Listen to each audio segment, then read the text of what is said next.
Good evening and welcome to the Minions of the Zoo. I am your host and keeper, the Harry Channel, and with me tonight are minions DrFunctional. Hello. Serenity Star 13. Hello. Sora Luna. Hi. Muted Geodes. Hola. Hola. And SkepTock. How is everybody Hi, tonight? everybody. Let's start with Skep. Let's work our way backwards here. You're tired from trying to walk a dog to exhaustion. You should know better by now. Absolutely. It's also in part for a bit of training. I'm actually going to start doing two 4-mile walks a day to get ready for this. My best friend from high school and I are going to try and climb a 14er that I've picked up. It's also really good for strengthening that heart. Yeah, I've bagged 6 14ers already on my own. Yeah. Look forward to you need the aerobic capacity and the stamina because here's a little thin up there.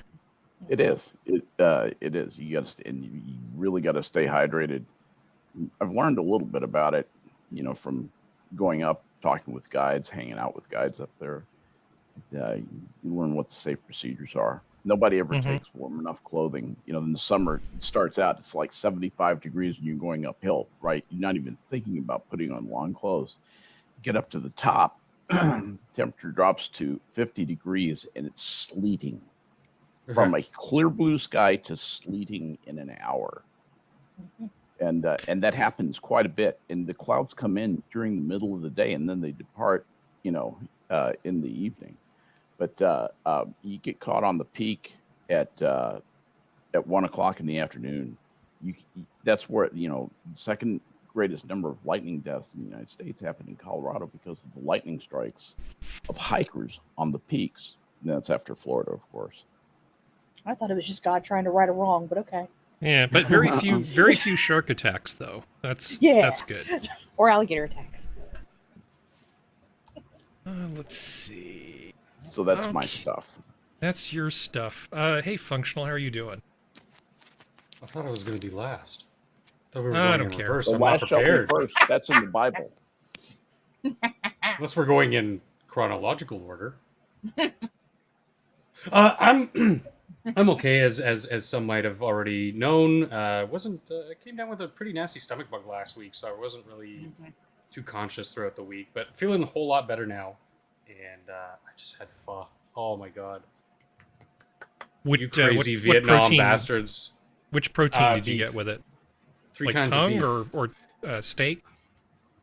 Well, there's some well done steak strips, some raw. I want to say rib meat, very thinly sliced, that cooks in the broth. And some beef ball, which is probably just a mix of everything else. I'm kind of torn. I really like pho, but I really like ramen too. And I don't mean like shitty ramen, I mean good ramen. Well, I mean, you can have both. You can, just not at the same time. The one thing I will Not with that always attitude. go for over, properly made ramen is properly made soba. Oh my god. Yeah. Having I like soba. properly made, handmade, professionally made soba is a light year ahead of any other kind of like noodle dish. It is just angelic on the tongue. Oh my god. There's a whole food science. science. There's a whole food science chemistry thing about how soba noodles work, which I don't have time to get into tonight. But if you don't know what I'm talking about, you should definitely look it up because if you look at how they don't behave the way regular noodles do. No. And that's good because you want soba noodles to kind of hold up and not become overly expanded. And they're not just regular noodles. It is an art. But really good ramen with the super intense pork broth and then like the really high quality pork. You can get a bunch of different stuff, and then they always have like the beautiful, perfectly cooked runny egg, and it's just so awesome. And those you'll see the perfectly shaped little noodle nests ready for the next order. and it's just, But it's visually and. So here's the thing: there's more sort of umami depth, complexity in ramen. Ramen is more of a punch to the face, but Vietnamese food in general, and pho in particular, is just so beautiful with all the fresh herbs and stuff. It's just so light and wonderful and kind of dances on your tongue. It would be like asking me. It'd be like asking me to pick between Ginger and Marianne, because at this point in my life, I can't. Yeah, I just can't. Totally, yeah. So. Anyway, enough about me and my weird. It's amazing though what a good bowl of soup can do to you. Oh no, I love Vietnamese. soup. You should try some of that Vietnamese pho. Yeah, that's the good stuff. Well, if I had a time machine, which I always say I'd use for frivolous purposes, there was a place in San Jose called White Lotus, which was this family-run vegetarian restaurant that was just one of the best places I'd ever eaten, and it's a shame that it no longer exists. Because they had bring your own meat, or they just wouldn't serve it no matter. No, what? they don't serve meat, but like their eggplant clay pot was one of the most unctuous, delicious things I've ever had, and their spring rolls were just their spring and summer rolls were just amazing. I could just eat those, all those fresh herbs and stuff. But anyway, enough about me. Hi, Serenity. Hello. How are you doing today? I'm good. Good. You have anything you want to say? Not really. I didn't get a chance to plant tomatoes today because the plants didn't come in yet, so I gotta wait a little bit longer because I was going to talk about that. But what variety? We got 4 different types. Okay. We got the ones I love, which very few people I've found out actually know what it is, because apparently it's a 4-person thing, which are the mortgage lifters. Oh yeah. I love mortgage lifters. I love they're gigantic. It's great. We got purple Cherokee. Man, you're just these are great picks. What else? We made sure to get heritage ones because they're easier to take care of too, because they're just hardy as fuck. I can't remember what the other 2 are. I have it written down. Yeah, they're. I'll ask you later. But those are both good choices. Yeah. I'm a bit of a tomato fancier myself. Oh yeah, it's Cherokee Purple, Yellow Big Rainbow, Amish Paste, and Mortgage Lifter. That's what it was. I only know the Cherokee and the Mortgage Lifter. I don't know if I may have had the other ones, but not known them by name. Yeah, Amish Paste is really good for sauces and stuff because it's a little bit looser. And then I don't know why they call it Big Rain. If I remember right, the reason why it's called Big Rainbow is when you cut it open, it's yellow and red and sometimes green. Ooh. But on the outside, it's just yellow or maybe a little bit of orange. So they're really good. Excellent. Let's see. Sora, how are you today? Well, I had an unintentional day off, so hey, why not? Woohoo. Feeling great. You didn't have remote access to work, so you I spent the day with the dogs. It's fine. Yeah. It's good. But it was a little frustrating. I mean, mind you, this is... I can log in any other time. Never had any issues logging in. But for some reason, today it was not letting us on. So that means Monday, we're going to go to the bubble, as we call the help thing. And we're going to... I say we, it's going to be me, is going to say, hi, can I speak to so-and-so, please? Because we now have come onto a first name basis with a couple of the people there. And I know who can help me and who cannot. Well, at least it's not Wrangler. Ask them very kindly what's happened, because it's not their fault. It's going to be... Well, a goat didn't eat the wiring. No. It's usually if they go down, if it goes down, we get an email. Like at midnight saying, oh, just to let you know, on this day between this and this, it's the system will be down. Always happens. So, and it's always usually like midnight to 3 a.m. You know, when they implement any new updates, as very typical, right? For some reason, though, here I'll add to it. You know, when people add things or fix things, and so everything else breaks. That's basically what's been happening all week to the things they've been implementing. Everything that was working perfectly fine before is now poop. So they are aware of this, and they are working on a solution. I quote. So I'm like, okay, people I know have worked in this position. I'm trying not to be, because I'm thinking of Serenity, I'm thinking of Geodes. I'm like, you guys, I don't want to be that person that gave you hell, you know. Like, don't be mad, don't be mad, don't be mad. It's not their fault. If it was people at your level, I never got mad at them. It was the people above them or the IT people who just treated me like shit that I got mad at. Like, you'd have to do a lot to make me angry. But, like, I've had, like, customers who I worked with for 2 hours, and then I finally just told them, look, there's nothing else I can do. And they're like, okay, and they just hung up. That's when I lose my temper. So you're fine. No, the worst would be is hey, I'm very sorry, and I've done this once. I'm very sorry. I'm just gonna have to ask you to put on somebody who has more experience than you. And I actually had to type this out to somebody because they were just lost. I was submitting screenshots and they just didn't understand what I was asking them using the language of the program. Like, using this flow chart that gets into this patient's chart, which is in the database entry point, whatever their stupid lingo is for the different click screens, and they were lost. So I got frustrated and asked, can I speak to your supervisor? And then they helped me, no problem, in 10 minutes. But it's the thing. But the problem is that when you're having problems during a clinic day and your charting stuff doesn't work, that kind of defeats the purpose of being at work. So I have a word for what you went through today. It's what I call the gauntlet of tech support, where you have to basically navigate tier 1 so that you can actually get to the point of asking to speak to somebody who knows what they're doing. And it usually involves a lot of pointless things like, have you tried turning it off and on? Yes, I tried turning it off and on. And then you go through all this stuff, even though you know that it's pointless, right? You just do it because this poor person who's doing frontline support, it's not their fault. They're just reading through this list, and you have to satisfy all the checkboxes to talk to somebody who actually knows what they're doing. So you did a good job. And what they do, and I feel that this is very smart of them, is if you get a newbie, it says here, "Hi, I'm in the training phase. If you need to speak to someone for a more urgent matter, please let me know and I can pass you on." Like, it's like a cut and paste thing before you start chatting with them.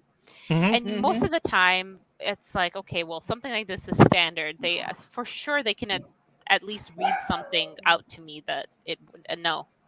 Okay. No. I tried. I could be nice, and then of course they always ask, rate your help, but their way of rating is a sad face, a neutral face, or a happy face emoji. So I just give them a happy face, and I'll say, like, "Thank you for helping me. Thank you for transferring me." Because it's like they're new. They're like no. It's a baby company that got bought out by a larger one very recently, and they are working out a lot of kinks. So what you're experiencing when things that used to work stop working is called a regression. and regressions are bad because it means that their testing methodology is broken, because you really should never experience these. So what's happening and why things are breaking is an exciting reason, because I don't know if we want to get into that. This can be like I'll rant a little bit about BC healthcare later if you want to hear about it, because otherwise I'm taking over people's like, how are they doing today? But the reason is it is kind of exciting. It's just annoying that things are breaking before things are being fixed. So it's part of they're adapting something new in the healthcare, and it's cool from my point of view and for patient care, but it's breaking all the EMR systems. So as long as it can look up the patient/customer's social credit score, I'm sure it's fine. Hey, Geodes. Hey. How was your day? It was all right. I didn't get a whole lot done, and I've gotta eventually go to the MBD, which is why I decided to just postpone that.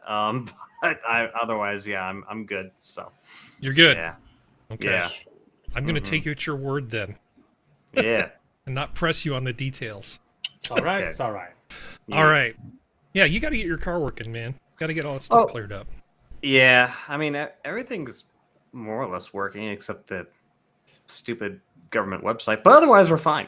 So it'll all work itself out. Shocking. I know. Well, speaking of the stupid government, I put up a poll and said, how many of you want to talk about the school shooting again? And 4 people said yes, as I recall. So we're going to do that. Oh boy. Why are you doing it Look this at that. way? You're doxing me on Discord, man. That is terrible. Okay. oh, What did you do? Well, clearly I need to fix this.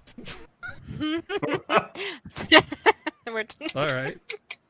People who I regularly shield messaging me on Discord are gonna know I'm on Discord. I know. Oh no. This is terrible. End of the world. End of the world. Okay, tap dance for a bit while I fix this. I really hope that the whole hubbub surrounding Discord about them kind of being a wokest establishment is overblown, because I really like it as a tool.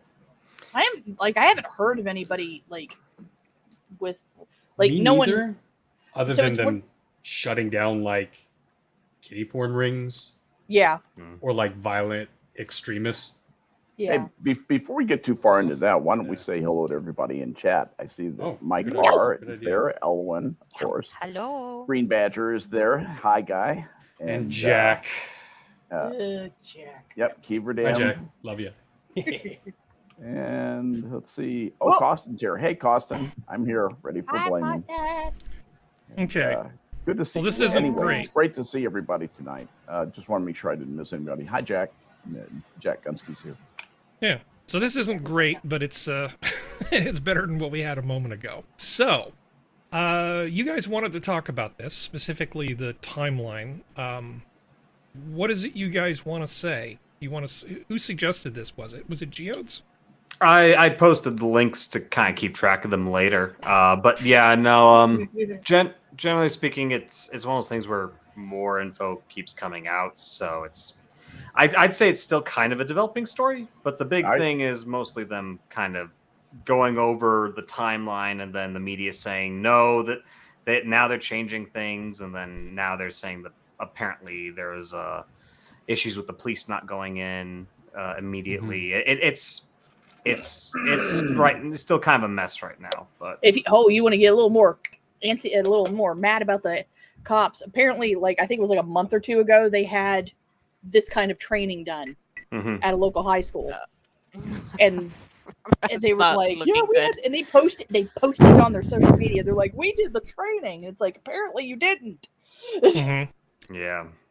Well, I have a different article here. Let me go to this second one, because it had some information that wasn't really in the first timeline. This is unfortunately Huffington Post. I'm sorry.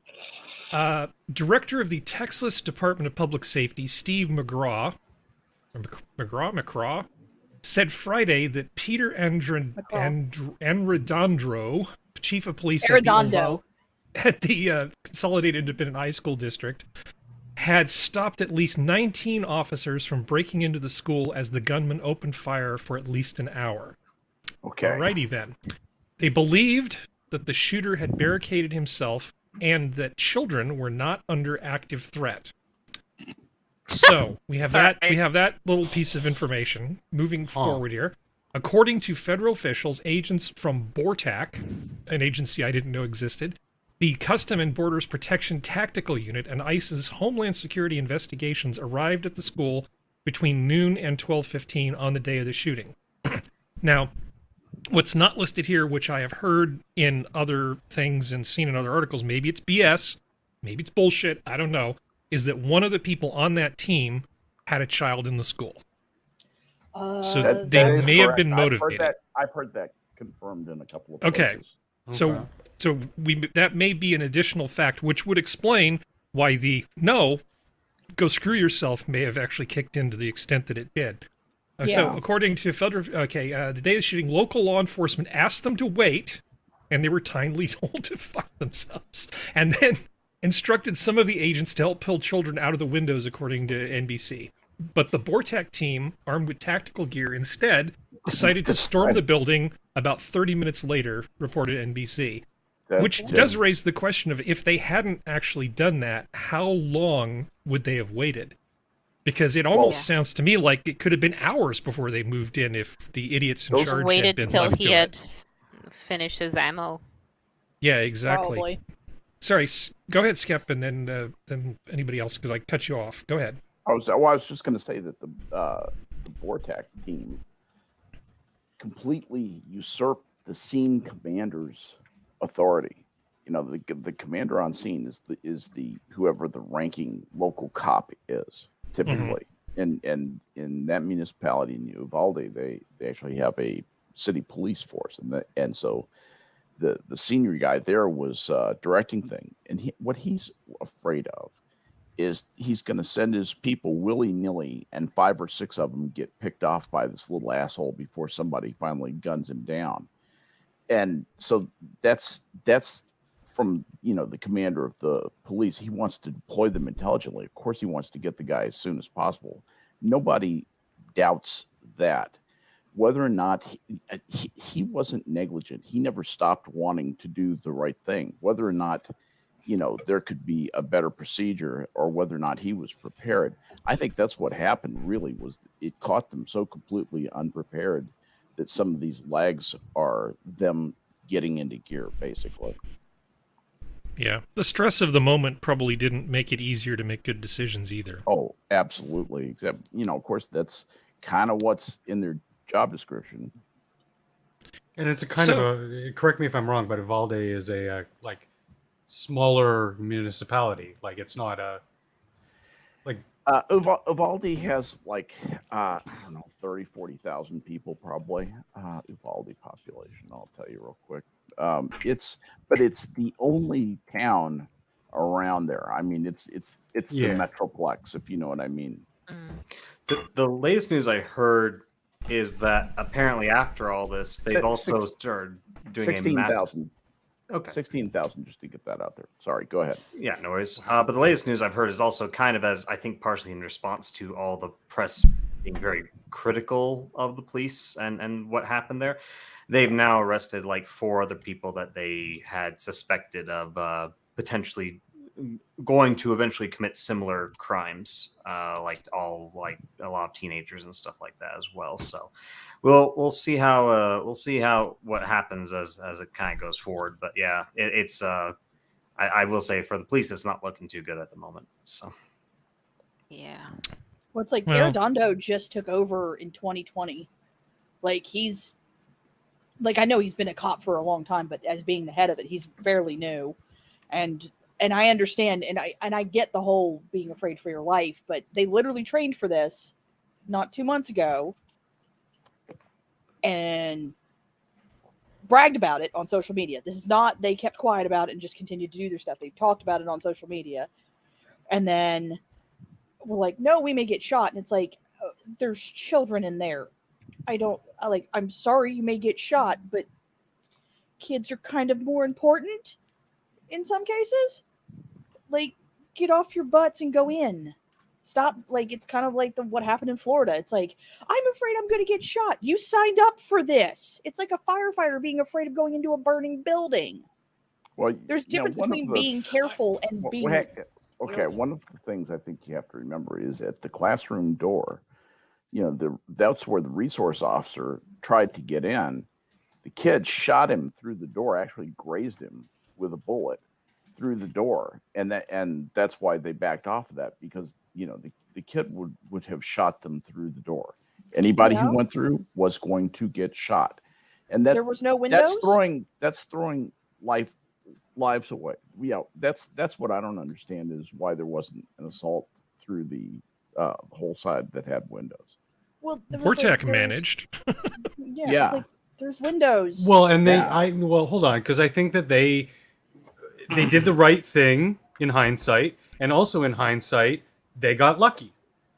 The guy could have, and this is why I partially agree with what Skep was saying, and there's a lot of things to consider when dealing with a hostage situation. They don't know for a fact if the guy has explosives on him, how many people are shot, and how many more hostages are in the line of fire. And all these things to consider. I'm not excusing anybody, but I mean, there are those things that have to be considered when you're in the shit like that a lot of these Monday morning quarterbacks just don't consider. Like I have the a question MSM for you. Yeah. Sorry. Well, I'm sorry. I didn't mean to cut you off. I was done. Period there. So here's my question. In the big scheme of things, do you think it would be good from a deterrent perspective if the policy changed to a more aggressive one, simply saying that when somebody starts shooting, that shooter should have the expectation that all hell is going to descend on them immediately? Oh, hell yes. Because hell yes. maybe in this particular circumstance or some circumstance that might be bad, right? That might be the wrong thing to do, but maybe overall it might be good. It's got to be case by case, Harry. There are some situations where, if that results in the death of 5,000 people or 1,000 people, that's you. And there's potentially another way. I think you have to investigate another way. But I do agree that, it's. I hate that this trial is happening so publicly to this police force. If they have a deficiency, they need to train themselves out of get leaders who can handle their job and get that police force into shape. I've got a little bit of experience managing rough men, getting them all going in one direction, trying to achieve a difficult physical task on a ship. And this is no less hard. This is that kind of a problem. It takes somebody with, it takes experience. And I have a Skep, question. We can't forget that, just quickly, that this is on the heels of the whole defund the police, the George Floyd thing, and many other cops who were doing their jobs and are now behind bars or indicted or kicked off the force for a multitude of reasons because there was this massive, sorry for the phone, backlash against policing. I think that also may have played a little bit of influence here to say, hey, we want to make sure we're going to do the best thing with the fewest amount of casualties or whatever. But I mean, again, I'm not trying to excuse anything. I'm just trying to put myself in their shoes for a second and think, because when I was younger, I got trained to fight, but it wasn't until that first time that I entered real physical combat with another man one-on-one that all that training basically went out the window.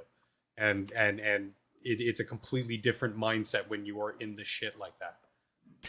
So, Skep, your response to my question for functional leaves me with more questions. So you're saying that that moving in quickly could potentially lead to more loss of life, and you use the number 5,000. So it sounds like you're saying that you don't know what the person has if you move hastily.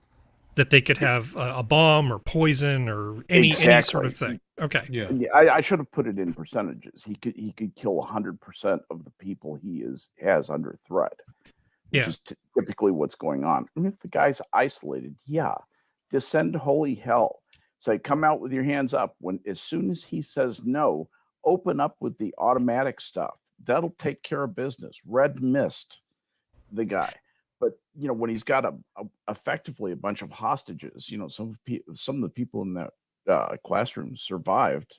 They were wounded, but they survived. So they're effectively hostages. I think you have to treat that like a hostage situation and evaluate what the possibilities. And there's just so many variables that there's a certain amount of uniqueness to. Yeah, each situation is unique, and that uniqueness generates other possible solutions.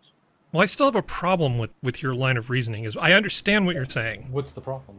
Well, my problem is what you're doing is you're saying you need to delay so you can take time to consider what else might be going on above and beyond. No. There's the facts at hand, right? There's a person in a school shooting. You hear gunshots going off. There wasn't a manifesto sent out ahead of time. There weren't threats made. Nobody said they had a bomb or any type of bomb or whatever. Let me give you an example by putting myself in the scene commander. Had I been in charge of the resources that he said that he had, I would have gotten on scene, been apprised of what was going on, probably within 5 minutes, probably within 1 minute. And I would have gone over to the thing and said, come out with your hands up. You have, 10 seconds or the first gunshot we hear inside, you're done. And then with the idea of just taking out all the windows I needed to take out to get a shot at this little shithead, because most of the damage had been, a lot of damage had been done. That's part of this unique situation. Yeah. Is that there was so much death and destruction inside that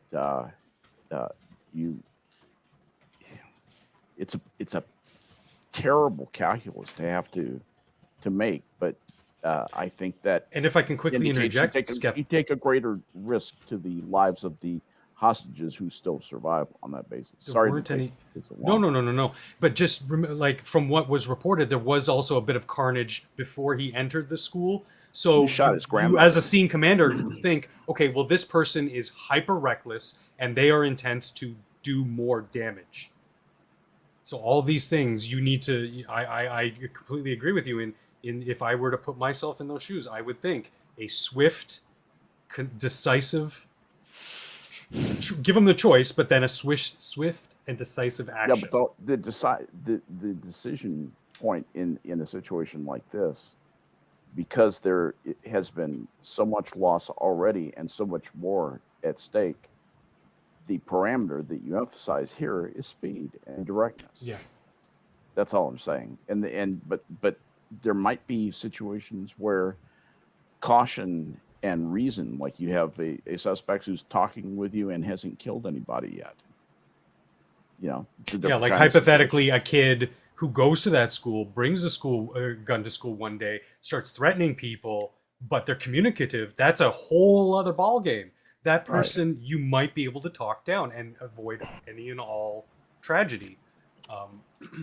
Whereas something like this, again, like there's a pattern of behavior just on that day, and we also know that they were known by law enforcement in some manner. So I mean, you kind of put the pieces together, and that's a very unique situation that you have to address quick and fast, I believe. I don't think Skep and I actually disagree then, because his idea of waiting is giving them a verbal warning in 10 seconds to respond. I'm simply saying in this particular case. In other cases, it might be different. Well, no, but this is the case I'm talking about. I'm talking about a case where shots have been fired. We have every reason to believe about an empirical approach. No, I'm talking about in a case like this where shots have been fired. We suspect that there's a very high likelihood they're casualties. I didn't say deaths, but casualties, right? Emphasize speed and directness. Yeah. And I think that a swift, brutal approach, even to set that as the expectation for people when they go and do shit like this, is the right thing to do overall. Yeah, immediate destruction. Absolutely. Yeah, and it may be the first couple times we do it, it might not be good. It's like not negotiating with terrorists. It's just saying, look, this is where you stand. The minute you start pulling the trigger on children, you're done. You got that 10-second warning from Skep because it's the right thing to do. We want to give you a chance to say that you've got an explosive vest or whatever it is, right? But just going with the facts at hand, I think they should have. I think that being more aggressive is a much better thing in a case like this as a general strategy. Obviously, case by case, you have to maybe do something different. Go ahead. Warning is sort of a. Hang on. Go ahead. Here's the command I would have given to the officers on the ground. Yo, get that chain, break out those windows, run that chain through those windows and on the back of my pickup truck. Anybody shoots you from inside that classroom, shoot them in the face. Then pull the motherfucking window out and go in. That is what I would have told them to do. That is literally what I would have told them to do. Yeah, rip out part of the wall and just go in. It's your job to go up there, And you might get shot. Yeah. And I think even a little bit of pre-warning as a mayor or governor or something, and be like, you know what? If you are the kind of person who would do this, yes, we will light your ass up. We will have zero tolerance for this kind of thing, and we will hit you with God's wrath at the behest of our police forces. don't even think about it. So, let me see. Now, there's a number of people that are upset, obviously, about. Oh, hold on. I wanted to give Serenity. Did you want a piece of this? The only thing I'll say is that not an exact same situation, but as Harry knows, since he posted it, in my neck of the woods, someone decided to bring an AR-15 to something and then got themselves shot. Yeah, somebody had a gun. She had a legal Birthday concealed carry. She blew him up. Was this the birthday party this last weekend? I believe it was either a birthday party or a graduation party, but yeah. There was a party of some sort, and some guy rolled up and got threatening them with guns, and she pulled out and wasted the guy. And I'm from what the article said was, it was like, I think it was a graduation party. They had basically told this dude to leave because there were people who were like underage there. Like, this wasn't really late in the day. And then he left. The guy who was shooting into the crowd, right? Yeah, he came back with they very blatantly said it was an AR-15, which in West Virginia is not hard to come by. And they said it was an AR-15 style rifle, is what they said. Yeah, which is BS. Yeah, any long gun is an AR. Which just means it's a scary looking thing that looks like an assault rifle 15. Yeah. I know it's an Armalite. I know. Don't come after me, Chad. I just think it's funny to call it an assault rifle 15. Yeah. Yeah. But he thankfully was a terrible shot and shot toward the crowd but hit nobody. And then she just pulled her gun out and shot him. And he died. It's right there on the page too. Woman legally carrying gun kills man who shot into crowd. I love it. I was like, that's right, girl, you get him. And everybody cooperated. The cops rolled up, everybody stayed, everybody talked, and everybody went home. I'm sure there's paperwork. They're like, go ahead. No, you go. I was just say I like in the article. It's like, we're not charging her with anything. She's they're lucky that she was there, and Yep. Before anybody starts saying anything, they're like, nope, she's legally, she's not being charged with anything. And I think there's going to be paperwork, but what I do believe is that for cases like this, there should be an EZ form. Like a 2A-EZ. He had it coming. Sign my name. Check. Okay. Stamp. You're free to go. Self-defense. Check that box. Done. That's just good. So piece of everybody paper in just for chat that box is aware. My state is a constitutional carry. So just putting that out there so everybody's aware. I feel more states are going to be moving that direction. Yeah, because they're just going to be like. Because if you've noticed, if anybody's watched any of the mainstream media talking heads since that happened, since this tragedy happened, the talking point of, Republicans are saying that a good guy with a gun is the only way to beat a bad guy with a gun. And it's like, literally. Throughout all human history. Why do you think you're sending $44 billion in aid and weapons to Ukraine? Idiots. Yep. What do you think happened in World War II? Morons. Yeah, having the bad people know that 1 in 100 people, even that number, might be there to put up resistance is going to change their behavior. I like deterrence, but Crabbo, do you have anything that you need? Somebody is making a ton of noise. It is not me. Okay. Not me. All right. My name is Geodes. Stab him. So Geodes. No. Stabby, stab. The only thing I was going to add to this is I've heard a lot of conversation about hardening soft targets like schools by adding security officers or allowing students or not students but allowing teachers to like conceal carry. I keep hearing arguments for homeschooling is what I keep hearing. So I'm just like I honestly, I mean, I know it's not going to be possible for everybody. I know it's going to be very difficult for many people, but I would strongly encourage, if you have kids and you're concerned about either the safety of them in this situation or their education, you don't think they're being taught what they need to know, or you're concerned about identity politics, just start researching stuff like homeschooling. Just start looking into it, please. Or send them to Kim Kardashian's kids' school, which has the security officers and the team. And no, there is a role for this. This might be a better Tuesday topic, honestly, but we've all heard the proposals about well, I've seen examples of dads patrolling the halls in schools, more from a discipline stuff and to act as, to basically help. But I think we could get a twofer here, honestly. There are things we could definitely do. And we need to look at the mental health issues and. There's isn't one thing, it's not one simple thing we need to do. But Ethan Klein was annoyed that the NRA had a conference in Houston today and said the following. asshole. Hopefully, let me know if you can't hear this.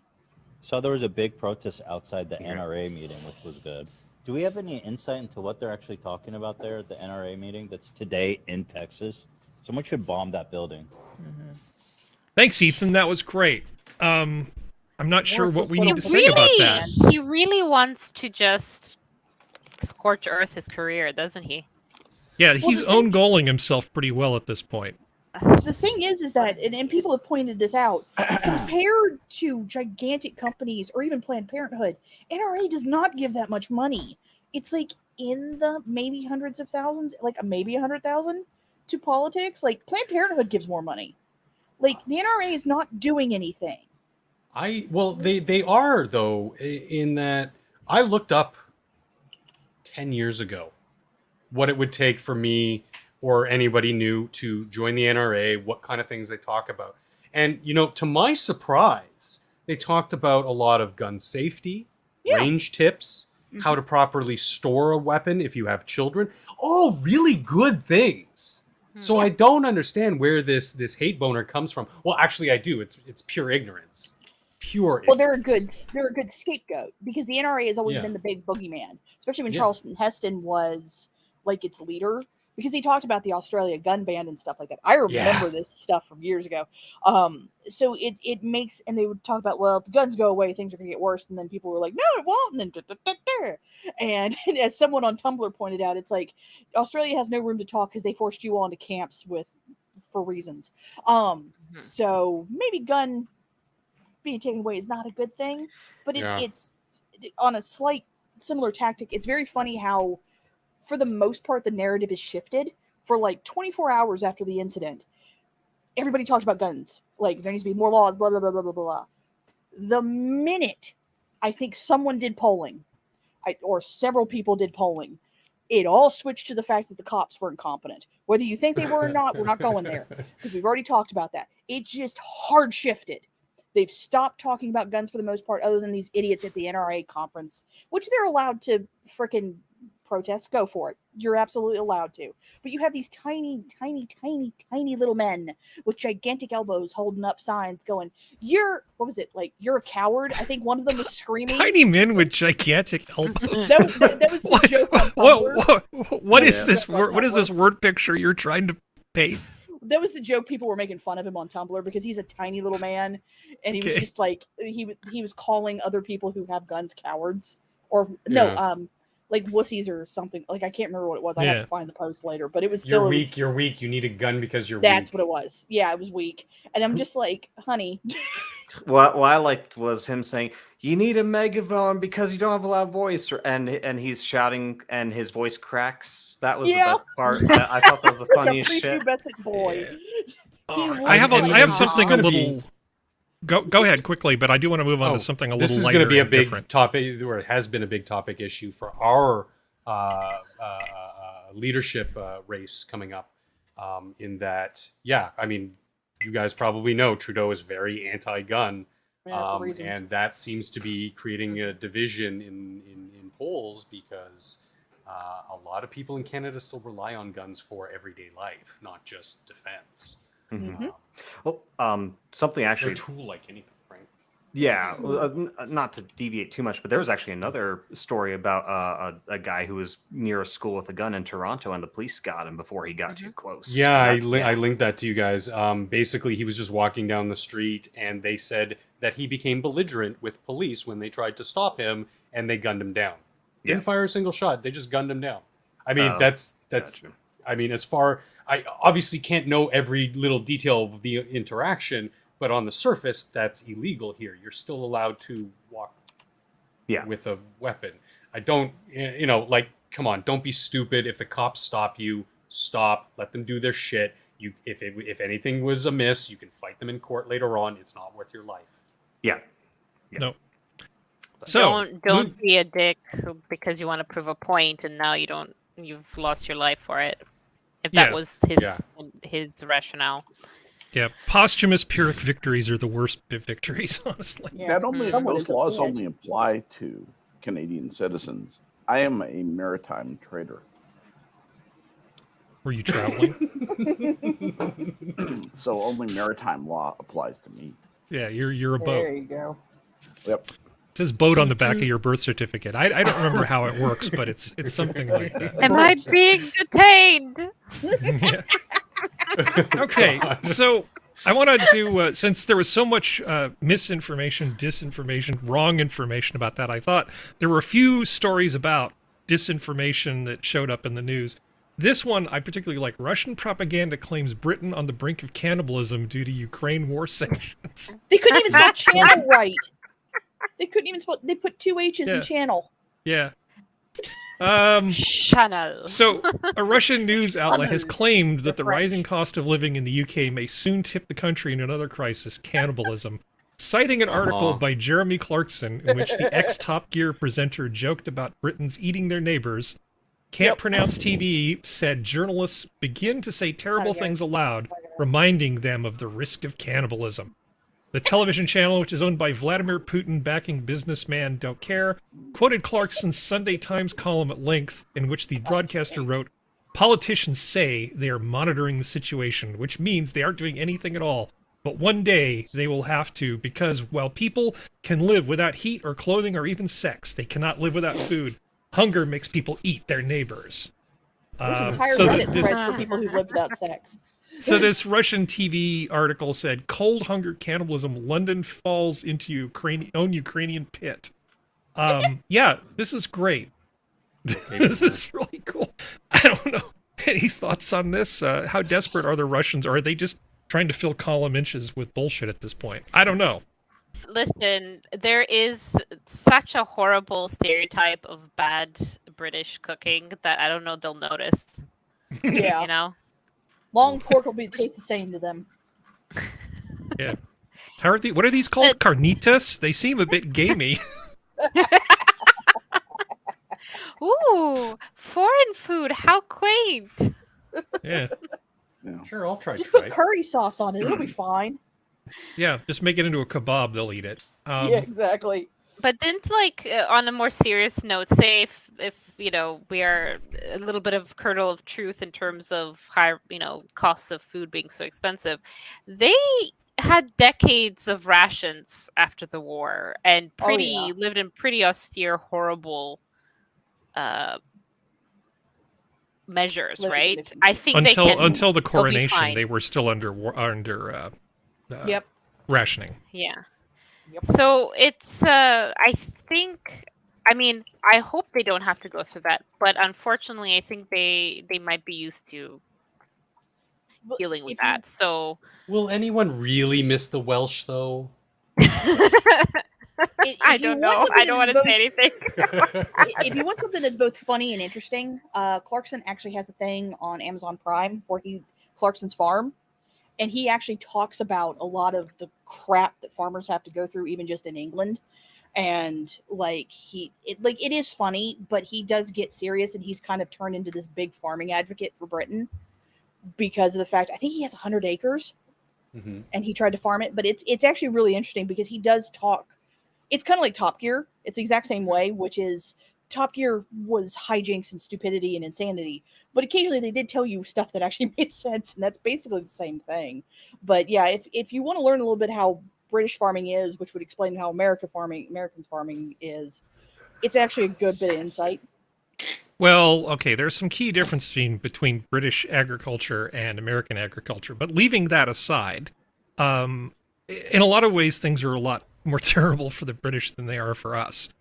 They've health and safety themselves even more than we have. But I watched episode 4 of that series just today, and I have to say I enjoyed it more than the first 3. It's a good series, and I second your recommendation. I think people should actually watch it.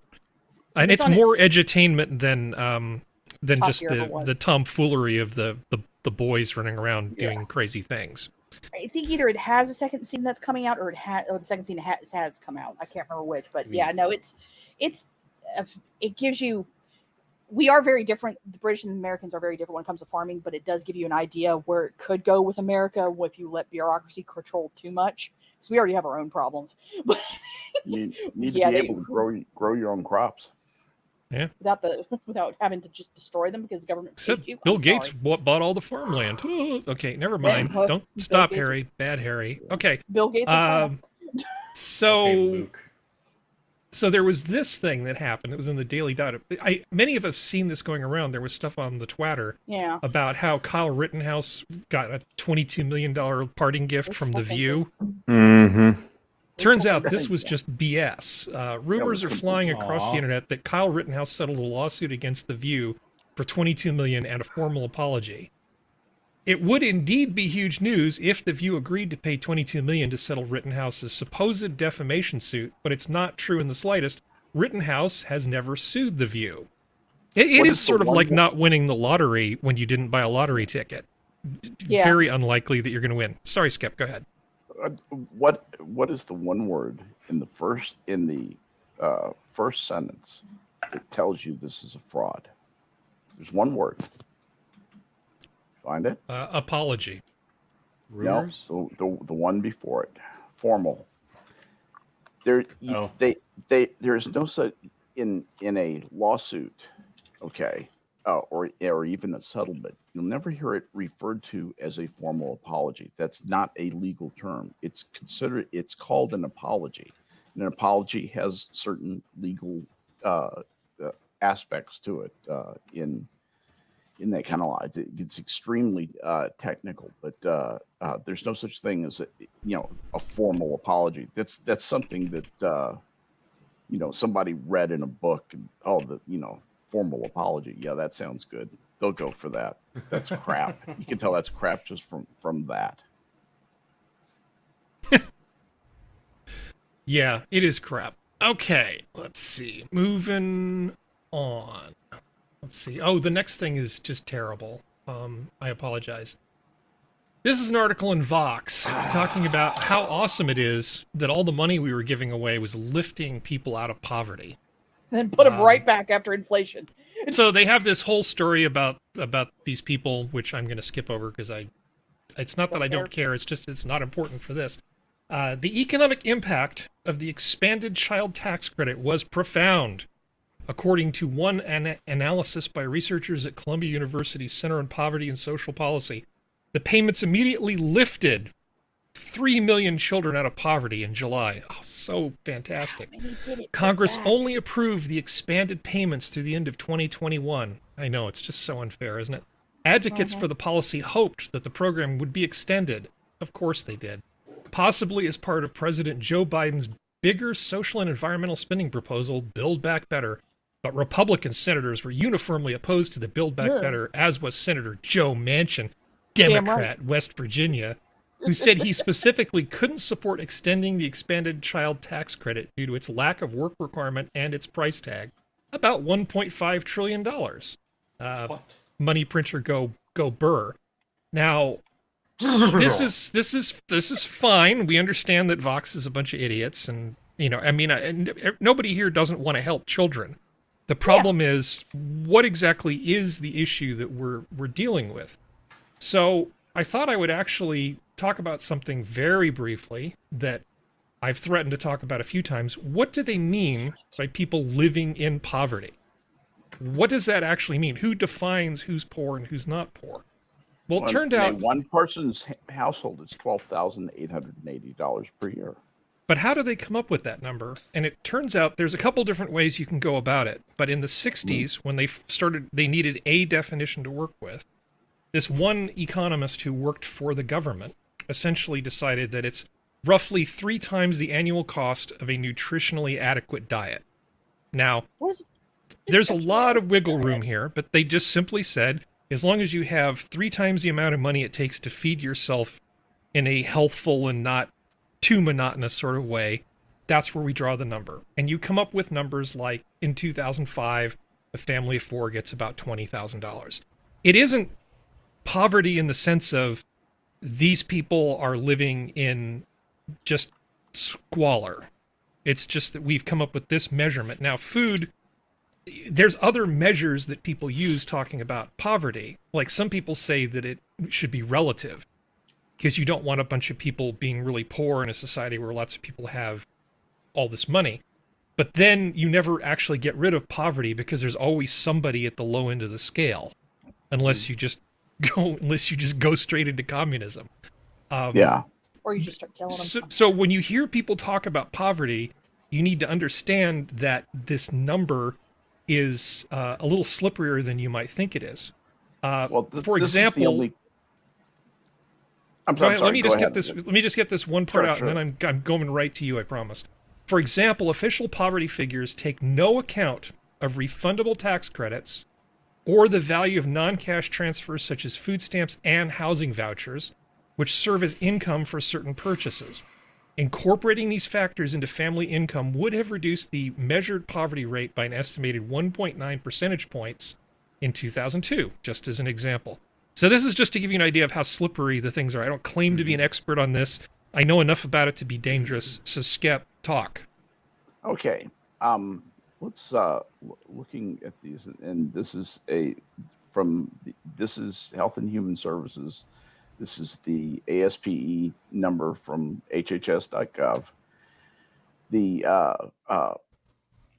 poverty guidelines for, let's go down to,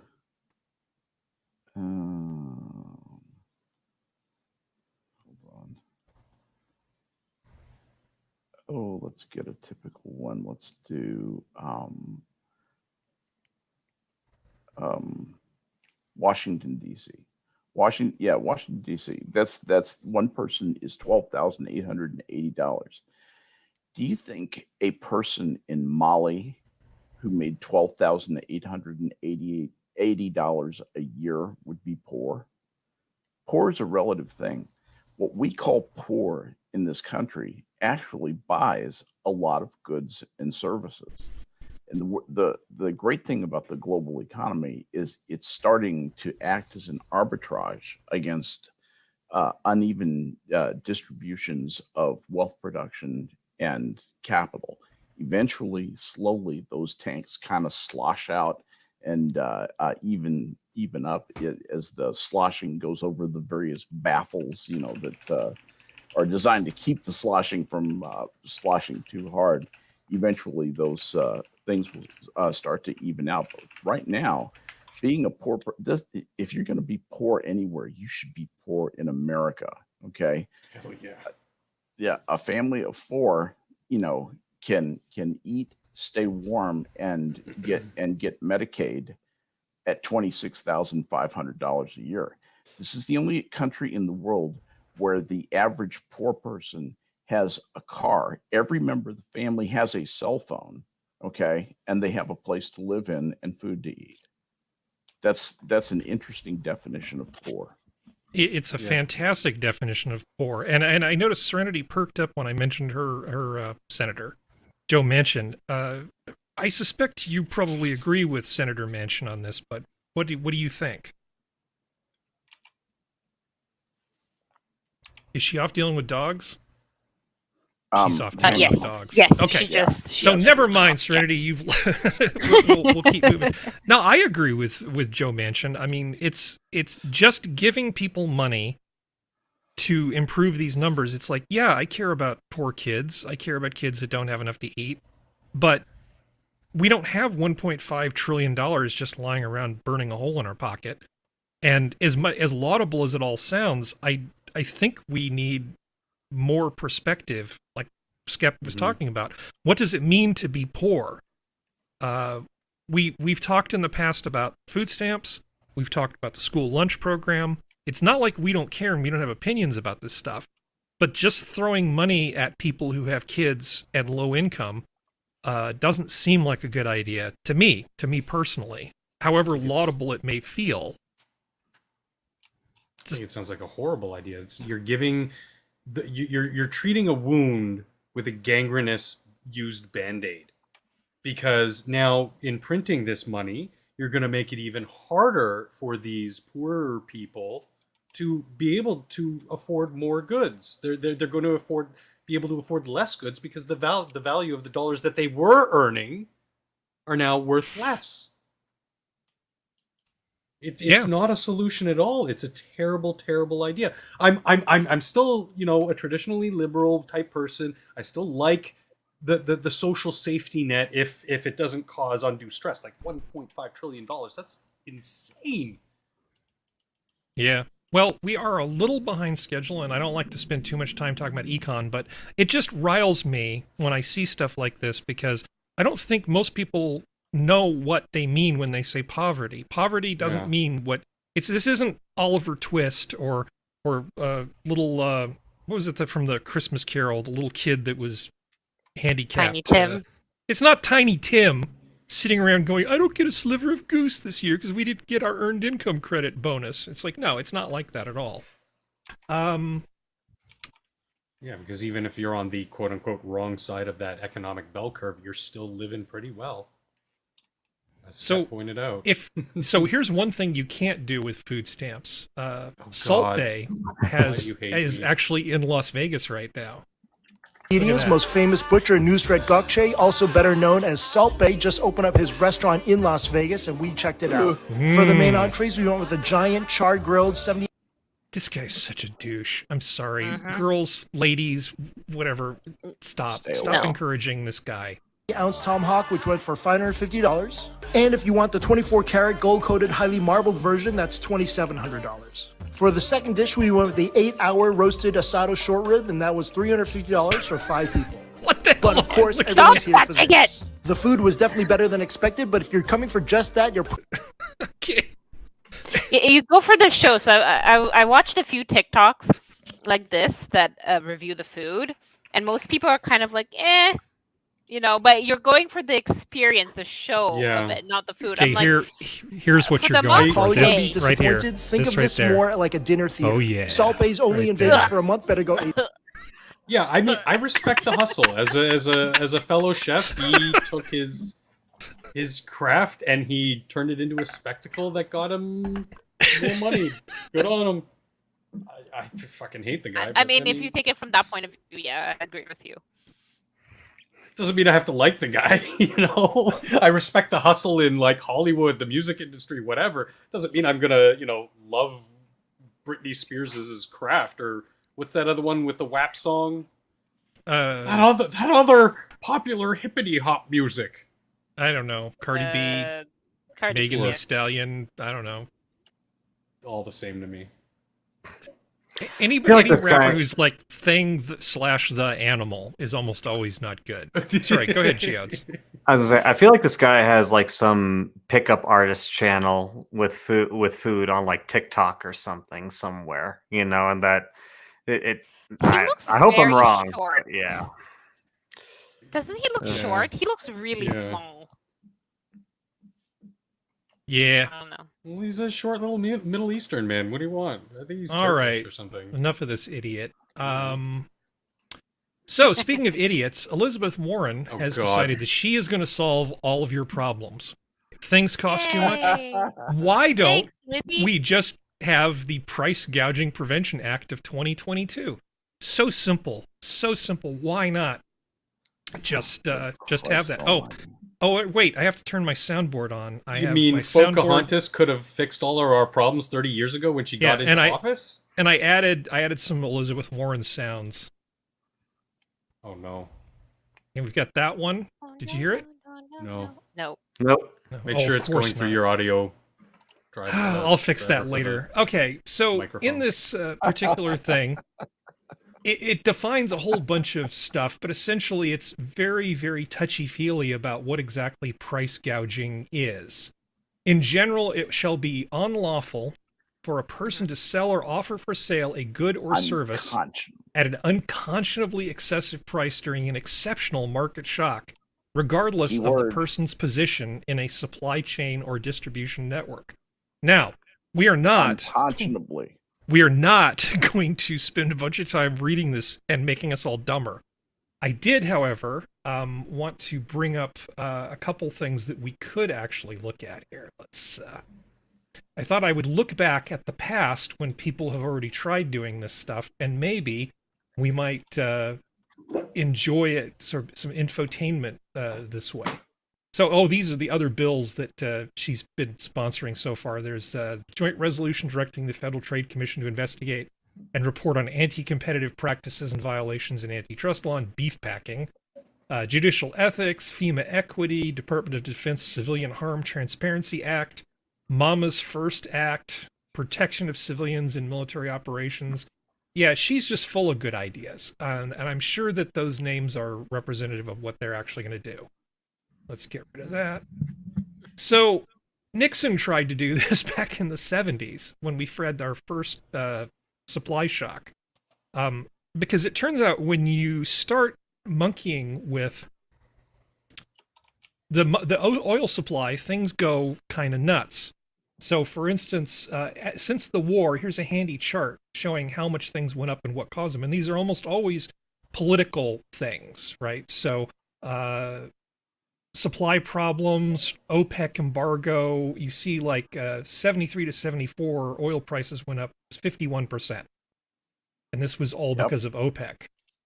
Sorry? That was, yeah, they were, in fact, I studied that in quite some detail in business school, and the cartel behavior that OPEC, they behaved exactly like you would expect a cartel to. You know, eventually Nigeria broke with the cartel, and the shit hit the fan. You know, the rest was history.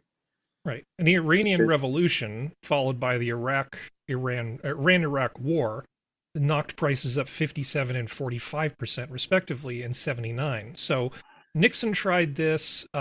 Small supply shocks just cause all kinds of trouble. So this is going back and looking at Nixon's attempt. It went very, very poorly. Nixon announced a 90-day price freeze on all prices and wages in the U.S. in 1971. Suddenly and with no warning, every shop and factory was forbidden to raise prices for every product sold anywhere in the country. It was a watershed moment, a radical program that imposed direct government control over the economy aimed at breaking the cycle of inflationary price and wage hikes. Well, and he sold it as being temporary.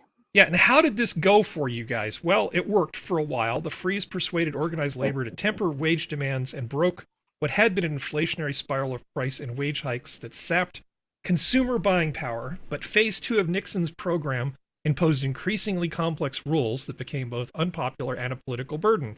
After the initial burst of popularity, which lasted long enough to boost Nixon's landslide re-election in 72, the program failed spectacularly and ushered in nearly a decade of so-called stagflation, high inflation coupled with slow growth, which reduced living standards for millions of Americans. Yeah, nothing, what we're going through right now is unique in some ways and not unique in others. When you start...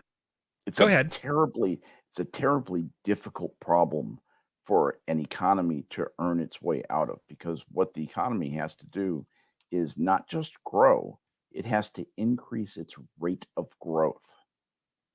Harry knows what I mean. Yeah. And it's that has to be increasing for a substantial period of time, and that usually means some fundamental changes. Or something that happens over a very long time, you know, subtle changes that happen over a very long time. And that is, I think, inversely proportional, or actually directly proportional to the amount of government meddling in the natural mechanism of the marketplace. Well, when you the idea that Warren's coming up with is that we can just monkey with the price and everything will be fine. They'll just sell it. They'll sell as much gas as everybody wants at this price that she's going to decide is fair. Right. So there's a world supply thing. So under her bill, if production drops and prices go up or demand goes up relative to supply, we just mandate that they don't raise the price. Simple, problem solved. Well, when things like that happen, what ends up happening is something like this. The long gasoline lines will probably be with us for the rest of the summer, and the price at the pumps will keep on getting This is higher. 1979. I remember. Exxon President Randall Meyer says on Saturday, So basically, about half of them are open on Sunday, with stations operating in every sector of the city at least some part of the weekend. Meyer says Exxon is trying to lessen the inconvenience to the motorist, but the basic problem still exists, a lack of crude oil. Yeah, so skipping ahead of this guy, you see all these people with wide ties. We can't actually see the video, Harry. We still see the infographic. Oh. Yeah. Oh, I thought it was just I'm an idiot. It was just audio. At least you got the audio. So they're using the Bernie Sanders method of business where you increase wages, but you cut half your staff. Yeah. You only basically open just every other day do or this. So you end up with like these kinds of lines. You may not care. But 19-year-old Jim Lowe thinks people should care and that they will care enough to take some action on their own. Look at The this assistant guy. drugstore manager and college student has taken it upon He's himself 19. to set up a public session to talk about the gas God, I was shortage. never 19 The session tonight at 7 at 70s. San Jacinto Junior College will feature public officials and all interested citizens. Yeah, good time. This one meeting is not. But the point Sorry, was, Harry. it was massively screwed up. It was just massively screwed up. The idea that you're going to just be able to sell as much as you want at a given price because Elizabeth Warren has decided is just crazy. Because in this case, you were only looking at around a few % drop in oil supplies, but it produced panic buying. And what you were doing is you would go to the gas station and you could only fill your tank up halfway.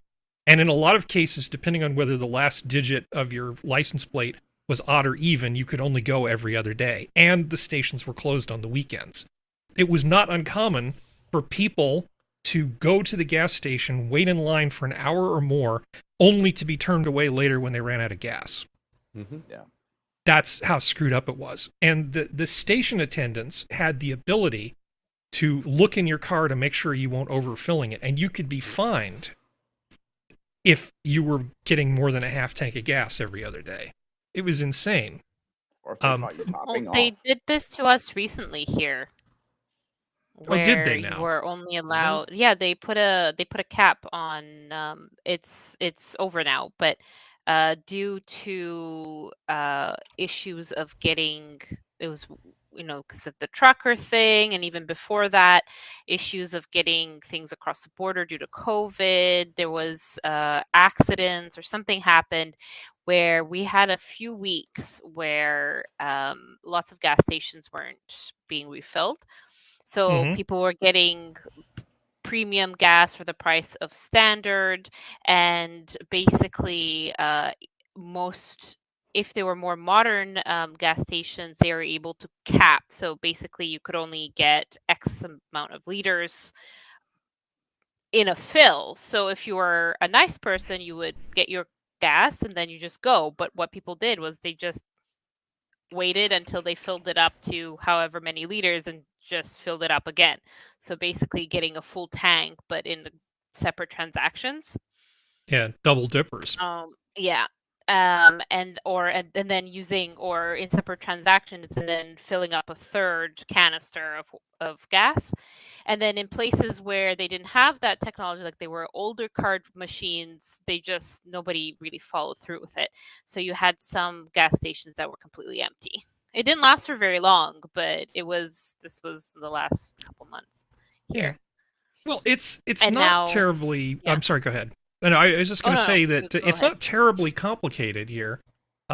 This is an example of a break-even analysis. So for like some business, you basically go, I have to sell a certain number of things before I break even because I have fixed costs, and it costs me so much per unit. And then after that, all the area between the blue line and the green line is profit, and that's awesome.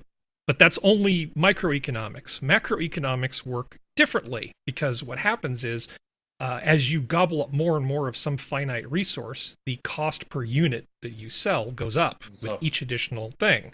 So if demand is high and supply is low, Elizabeth Warren's plan does not work, because what happens is you simply stop selling units of product that don't make you any money, thereby creating more shortages. So here's an example of what it costs, basically the break-even point for different oil sources in the US. And you'll notice that there's two things here. There's two lines. There's one line which is for an existing well, and then there's another line that's almost twice as long for a new well. So you have a certain amount of existing capacity, and you can sell for a particular unit price. But as you ask for more and more, and somebody says, well, just drill new wells, those prices for new additional units of product, if you need it right away, really are high. All Elizabeth Warren's bill, the point I'm trying to make is, all Elizabeth Warren's bill is going to do is cause massive gas shortages like we haven't seen for 30 years. It's going to be terrible. Increase prices too. That's how that works, Harry. Yeah, I don't like Elizabeth Warren. I really don't. No, she's so dumb. Like, she's the OG dumb. You know? Before the Sandys. She's a very intelligent. She's a very intelligent lady. Hold on a second. She will I'm stay going ahead. to get me a beer. Yes, A beer. sorry. I'm going to have a beer. I mean, as ham-fisted as she is at social interaction, she is a law nerd, and she is a bona fide expert in a number of areas of the law. She's a lot smarter than she comes off. I don't like her, and I don't like her dishonesty. And I think it's right to call that out. But when I hear somebody say that she's stupid, what I'm concerned is that people who, what I'm concerned is that people who know how capable she is in certain, narrow areas of the law would look askance at that. Characterization. I misspoke. I should have said asshole. Yeah, she's definitely an asshole. Definitely. I actually do think that she is kind of stupid. I used to think that she was fairly cunning, but the more she talks, the more I think you can't be this dumb. I really think that she is actually stupid. I'm sorry. I've changed my opinion. I didn't always think that. Initially, when she would come on The Daily Show, I'd go, oh, yeah, she's interesting, and at least she sort of cares about consumers. And my opinion of her has decreased every single day since then. She's not doing her best work in her life. I'll definitely say that right now. But here's something nice. I really love this. And I mean this genuinely. This is one of the favorite things that I've seen in a while. A soprano was doing encores to a performance. And it was Verdi. And so she was singing the acclaimed operatic soprano Lisette Oropesa was singing Violetta's Sempre Libera, Always Free, from Verdi's La Traviata as an encore to her recital at the Verdi Festival in Parma, Italy. In the opera staging, the tenor playing Alfredo is usually off stage as if he were singing to Violetta from underneath her balcony outside. As this was a solo recital, no tenor was present, and essentially a Chinese national opera student was there, and he was a big fan of this particular piece. And since no male singer was actually there, he decided that he would just start singing. So it went something like this.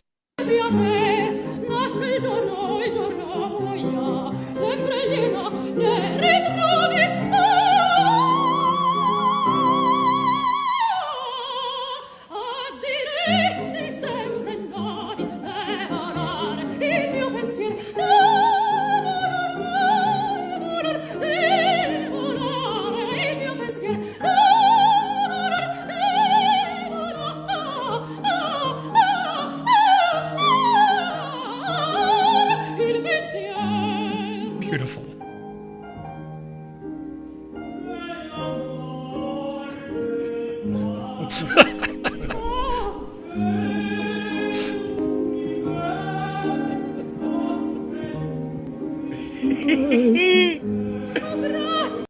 So the O is actually part of the performance. That's actually scripted. That's what she would normally do if there was a tenor.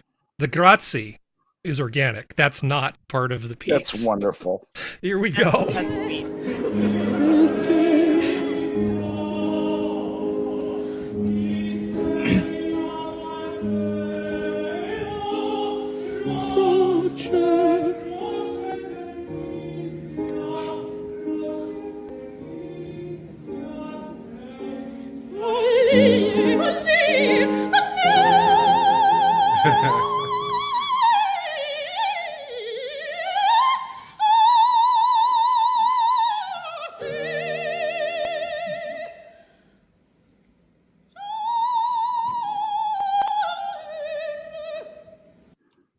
I'm sorry, I just hate to interrupt that.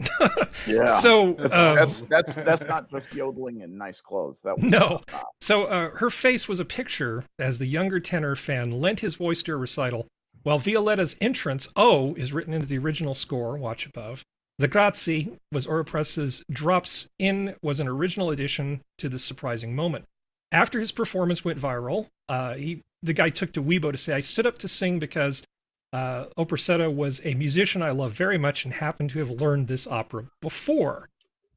However, he added that he would not risk pulling a singing stunt like this again. It is definitely not something worthy of pride, nor something worthy of being advocated. Please don't interrupt singers when they're singing on stage. It is impolite behavior. I love this guy. This guy is so modest. It's awesome. Don't imitate me, and I will never do this again in the future. After the concert, he went to apologize to her, but she appeared grateful for his impromptu duet partnership, giving him her autograph and taking photos with him. This is lovely. Yeah. And she's actually really lovely. I don't follow the opera world as much as I probably should. But this is really nice, and it makes me very happy. I've shared this with a few people I know, just sort of in real life via text messages, and everybody seems to like it. Please, your thoughts. 2 minds. First, it's a wonderful story. Second, if that ever happened to me after paying $200 to go to the opera and see someone sing, I will throw something at you. You're going to put the hurt on him, huh? Yeah, like... Well, it's just a recital. It's a special circumstance, or whatever, right? Yeah. But no, I like it as someone who was not in the audience and who can just enjoy a sweet story on the internet. But if I was in the audience, I don't think I'd be all that thrilled necessarily. At least he didn't get up and start going, "You got what I need." You say he's just a friend. Like, I mean, I don't know. Maybe that'd be better. Sounded like he has some chops. I'm no fan of opera, but I mean, it fit in. I appreciate the hell to hell, like his what's the word I'm looking for? Chutzpah?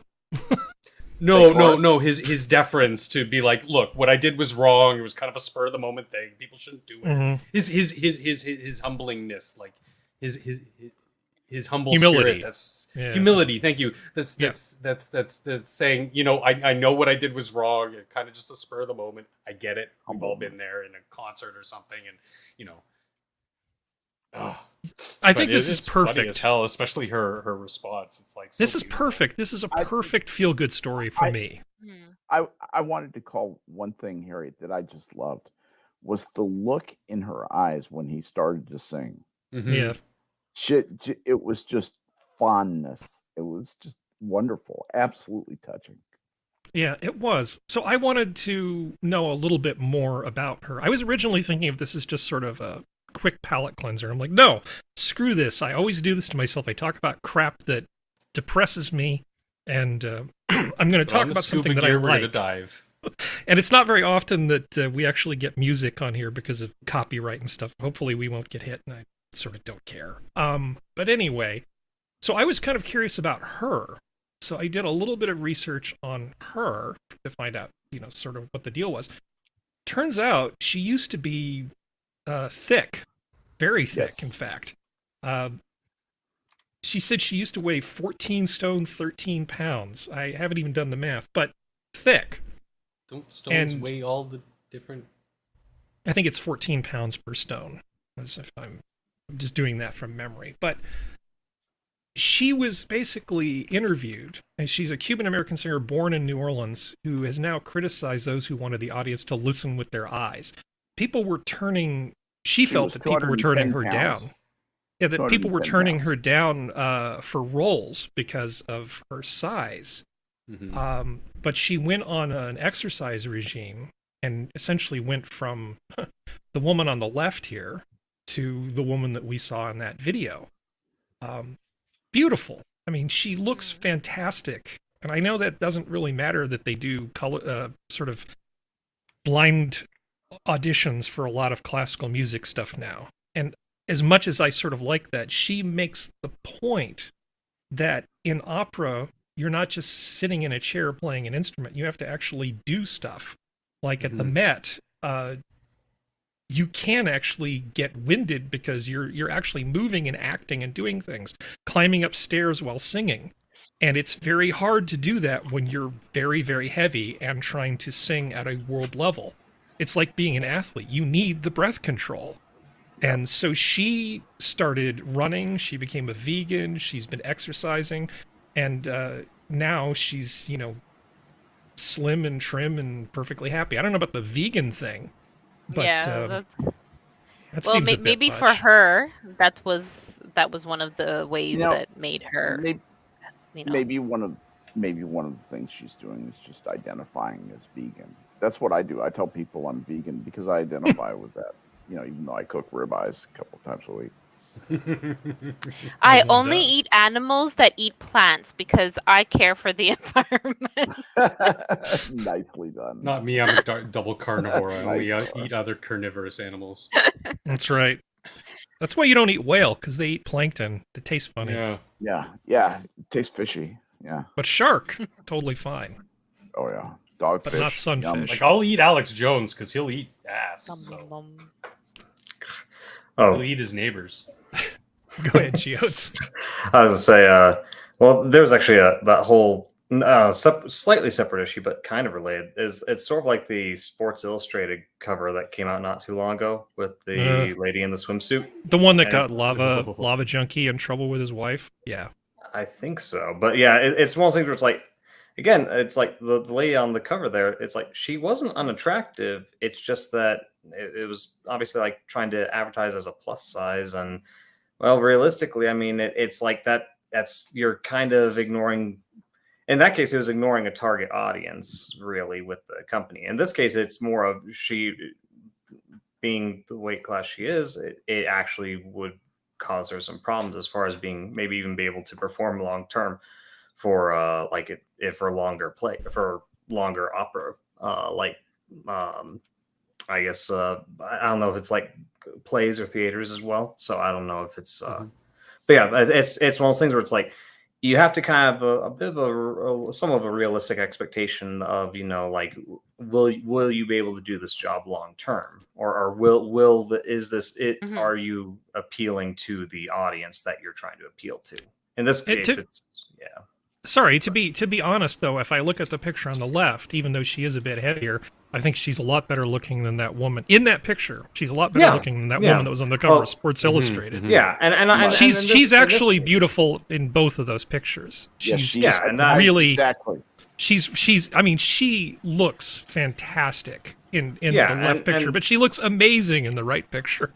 Well, that's not what I'm arguing, but yeah, no, like I'm saying, like in this case, it had more to do with being able to be on stage and potentially like perform long term. It actually was more related to fitness, overall health. Yeah, exactly. But no, I don't disagree. And that's something you would expect from Sports Illustrated. Like some you're supposed to be promoting the upmost echelon of healthy, active people. That was my problem with that cover. Not the swimsuit edition. Yeah, I was going to say, I thought that was just basically... You don't think... I think they were mostly promoting carpal tunnel syndrome with the swimsuit. Yeah.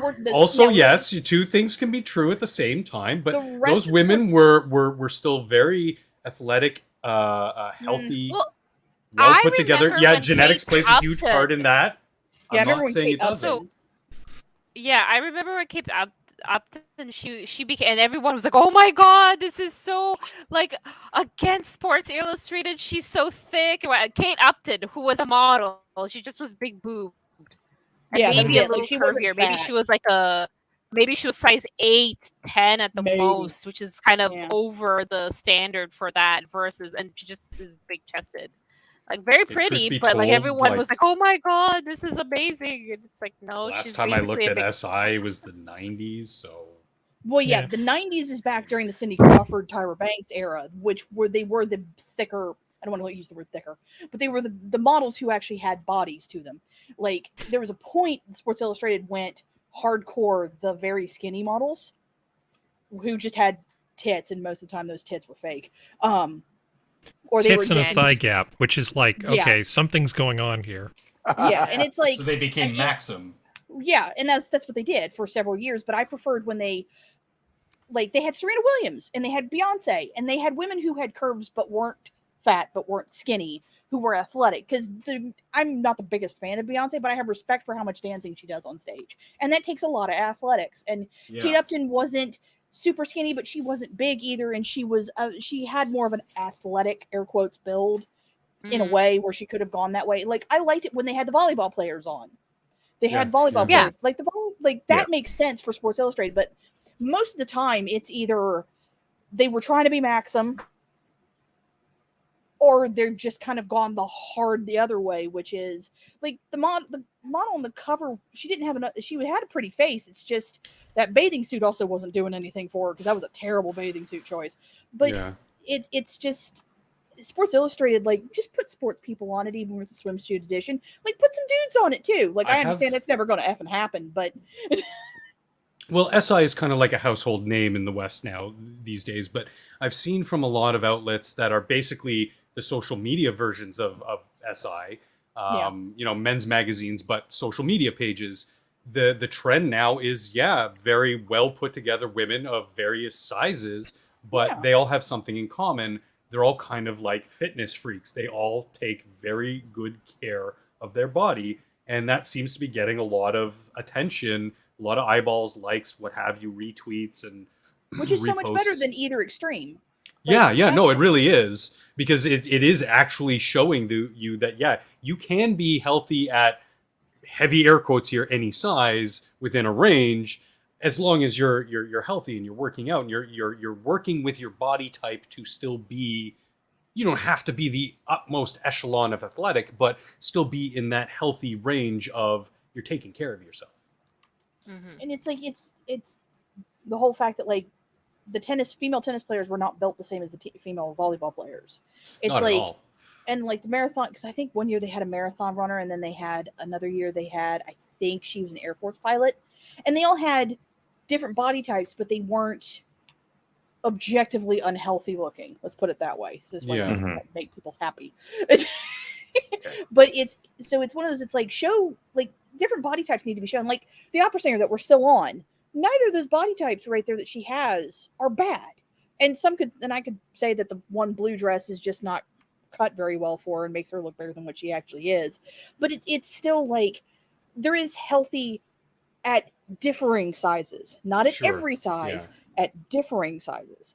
Like, and you can't, and there is truth to the whole fact that you can't entirely go off BMI because BMI can be wrong, but it is a good starting point. Yeah. So it's one of those things that like, I just want people to be healthier. That's all I want. Like, I mean, if you look at her here on the left, you can see her right arm. There's no definition. It's just it's a sausage. Yeah. That upper arm. Now you look in the other photo, her upper arm, she's starting to get a little bit of definition. Obviously, the angles of the arms are a bit different, so take that for what you will. But you can actually start to see that, there is a little bit of work starting to go on there, and that is definitely a sign of better health than formless. Thinner padding of fat is what you're seeing. Yeah. I mean, unless she's living in the Arctic, which I don't think so, that's not really very healthy. Well, even then, you don't want too much fat. Well, the good news is that she seems like a lovely human being. Yeah. She had a problem, and she addressed it aggressively. Yeah. She took good care of herself. She's treating herself well. She's gracious. She's good to other people. Whatever Sports Illustrated is doing or not doing in terms of providing good role models, the opera world has stepped up, in my opinion. It may only be 3% of the people who actually enjoy classical music, and even a smaller proportion of those who enjoy opera. But I think this is a positive thing. Classical music. Oh people. yeah, absolutely. Yeah, this is a good story. It made me happy, and I thought it deserved more than 30 seconds of our time. So, moving on. That was great. This was my favorite thing this week. So Intel has decided. So I forget who sent me this. Was this you, Geodes? Yeah, it's Rancho's city right next to Albuquerque. They run up right against each other. Okay, near Bernalillo County, where I was born. Yeah. So they're talking about making investments into making data centers more sustainable. When you take a bunch of computers and stick them in a building, you use a ton of power just to spin the darn things up. And they put off a ton of heat. And dealing with all of that heat is actually difficult. It used to be that a rack of computers, there would only be a dozen of them in the rack. And of those, they would only use 100, 150 watts each. Now you can have 48 of these things, putting out more than 200 watts of heat each. You have a ton of heat in a very small amount of space. So you use a lot of power blowing cold air over these things and then trying to chill it and keep these things from melting down.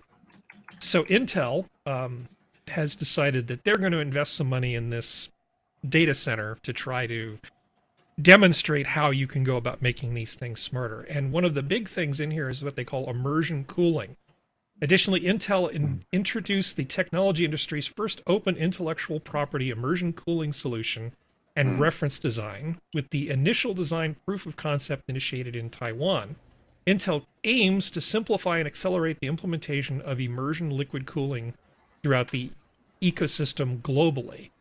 Now, that actually does work. So instead of just having liquid cooling in a radiator for your CPU and your GPU, you just cool the whole damn thing. And you don't worry about air conditioning.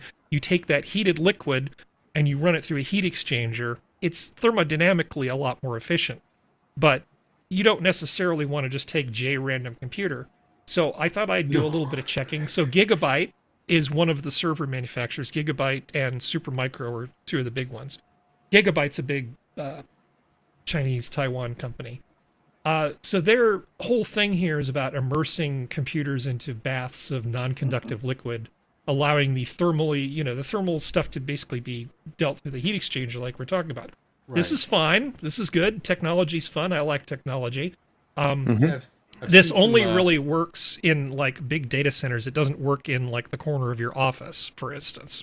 Sorry, Functional. Well, I mean, you say that, but I've seen some tech nerds on YouTube who've built systems in like fish tanks. Obviously it's a special liquid. It's not just water, and they do make these really cool rigs. And now you bring up this, and they're starting to do that on a toy with that on a big scale. That's an incredible. What is that? Is that like xenon hexafluoride or something like that, Harry? It's something like that. But Skep already knows what I'm thinking, and he knows that I'm going to show you a video from the 1970s. This is actually this is not new technology at all. Let's just take a look. Let's just look through the Wayback Machine for a moment.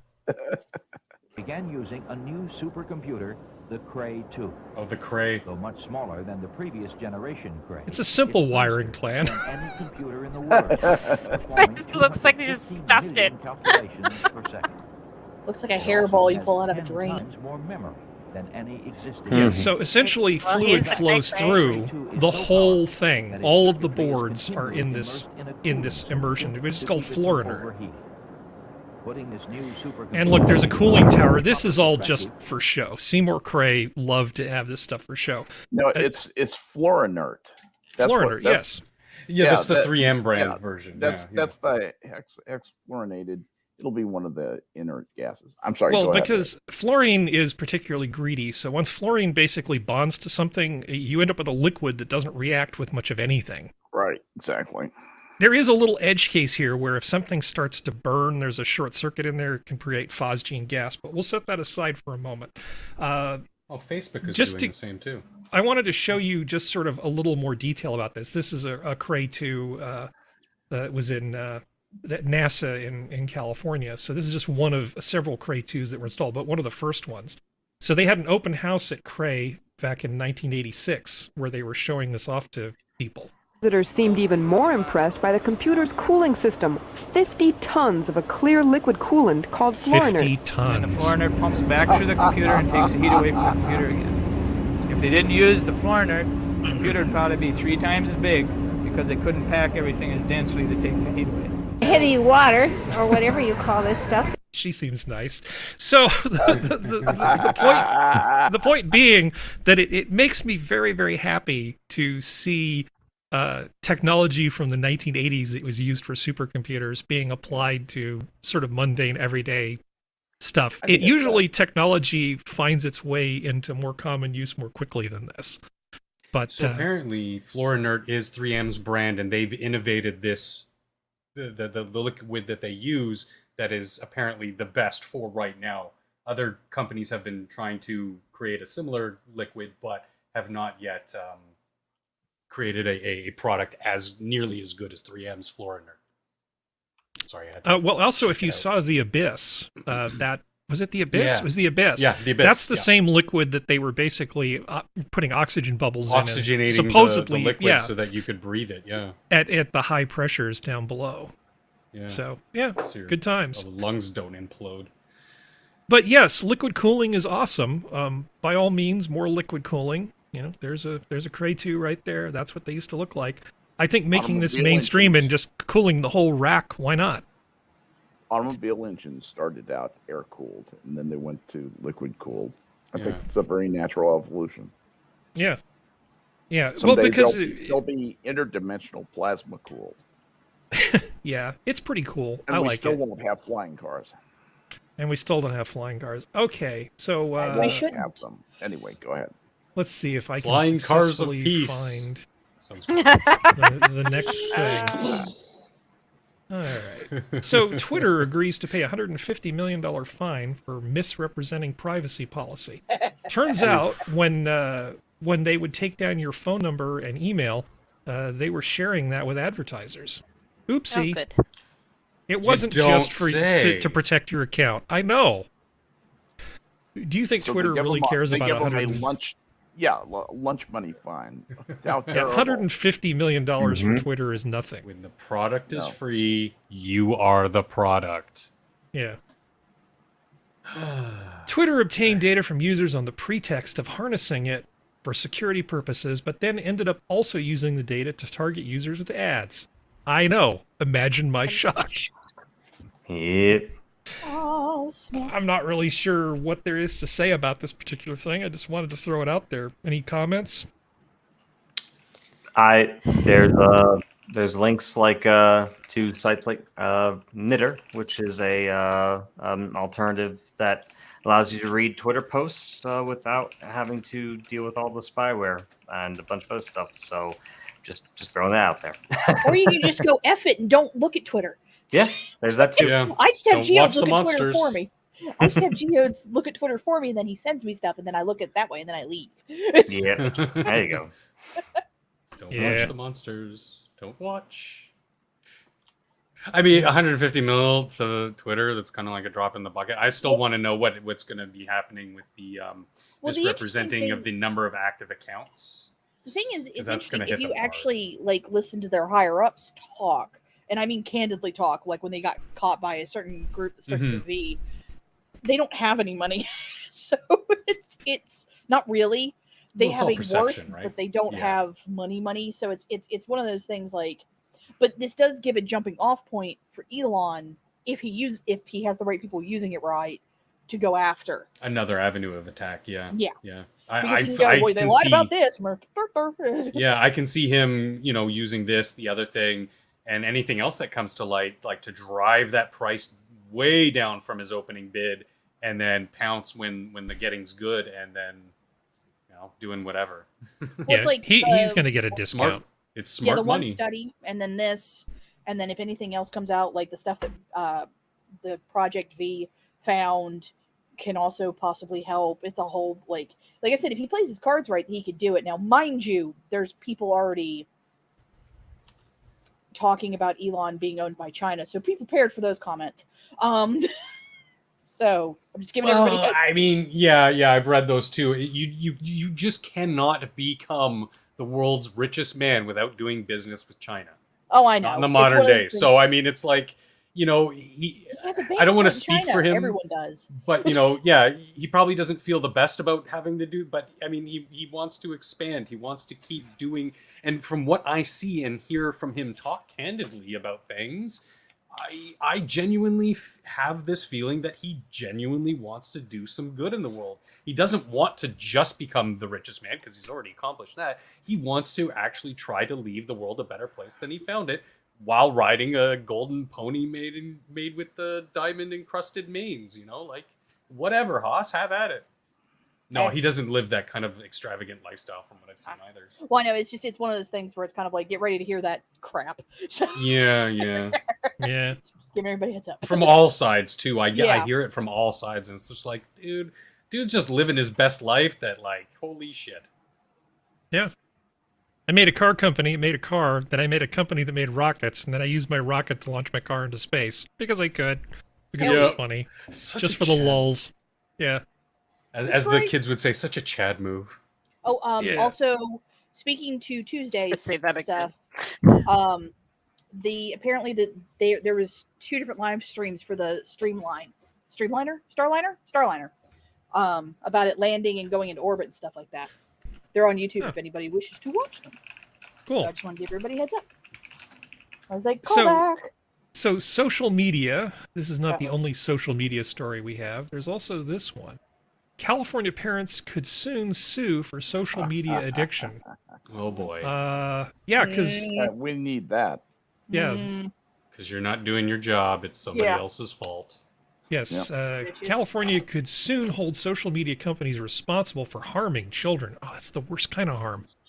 Who have become addicted to their products, permitting parents to sue platforms like Instagram and TikTok for up to $25,000 per violation. Naked cash grab.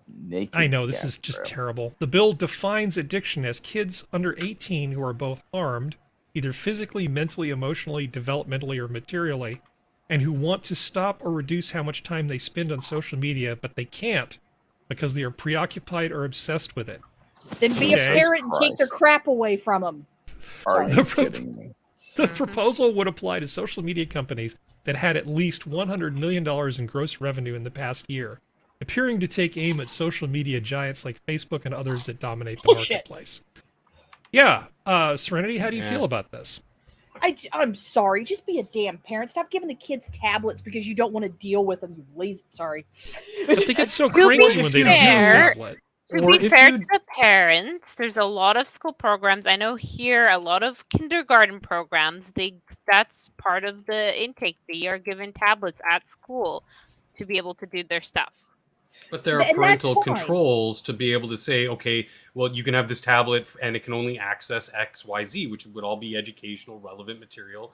You won't be able to access social media, Facebook, Twitter, whatever. Hell, I had that in my college. In the labs, you couldn't access Twitter, Facebook, Instagram, like any of these social media platforms. We had to fight to be allowed to use I think it was Ventrilo back in that time. Yeah. When we just wanted a cheap, low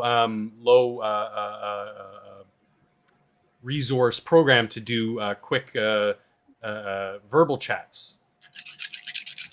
And we presented our case. They were like, yeah, sure, that seems benign enough. And they let us access those types of programs. So, I mean, to say that, you just hand somebody the tool, well, it's what you can do with it. And there's a lot of programs out there that can restrict kids' use. Unfortunately, I don't think that the parents are very savvy in general on this tech stuff. They're from the older generation. It's a stereotype for a reason. That kind of stuff happens. It's not an excuse, but you should be an informed parent when you give your kid anything. Food, technology, media. Like, I mean, yeah. Well, bullshit. My issue also comes from the fact that, like, I understand, and like, I have godkids, and I have nieces and nephews, and I've helped out, and I understand it's not easy being a parent. I get that. But when I go to the grocery store and the parent, instead of dealing with the child and possibly just hands them their phone, and it's just, they're just blaring cartoons the entire time, and they're just staring at it like drooling. Like Assassin says, and this is true for a lot of things, not just Facebook, the execs admitted that the algorithms provoke that addictive response through the dopamine hits. And that is something that has to be addressed because... it is damaging. It is, at the end of the day, yes, the overuse of anything can be damaging, and this has been proven. We're all in this experiment, this live experiment of social media right now, and it's causing a lot of harm. So we've got to address that. I don't think that this case should be able to hold water, but it's California, so who knows? The biggest, the biggest thing I figure is that also with this is that like I've thought for a couple times like lawsuits, at least to a certain extent in certain cases, should be cheaper. In terms of, like, I was trying to figure out a way to make them cheaper. And then you get situations like this, and it's kind of like, yeah, and this is partially also, I think, why some of this stuff gets kind of pricey, because then you'll have people abusing systems like this very easily as well. And it's just, yeah, it's unfortunate, but but this is kind of a little reminder of why, you know, some of the legal world is structured the way it is. So it does remind me of Cartman wanting to get an iPad. Yeah. Very apt. That was a terrible episode. I think that was the Human Centipede episode, wasn't it? I think it was. I think so. Yeah. Yeah. I think just like with the gun issue, it's a tool. Technology. These pieces of technology, they're tools. You don't just give them willy-nilly, especially to children. Yeah. I just love the fact that there should be some kind of new high school course that teaches, or even younger, teaches kids about responsible use of technology. Once they master reading, writing, and arithmetic, we'll talk about the optional courses. I really the idea that we're just going to keep adding courses, like, oh, children are deficient in some way. How about a course for that? It's like, no, we need to literally just start paring stuff back. Physical education, you know, learn the basics, and then we'll start looking at if there's any time left over, what else we're going to do.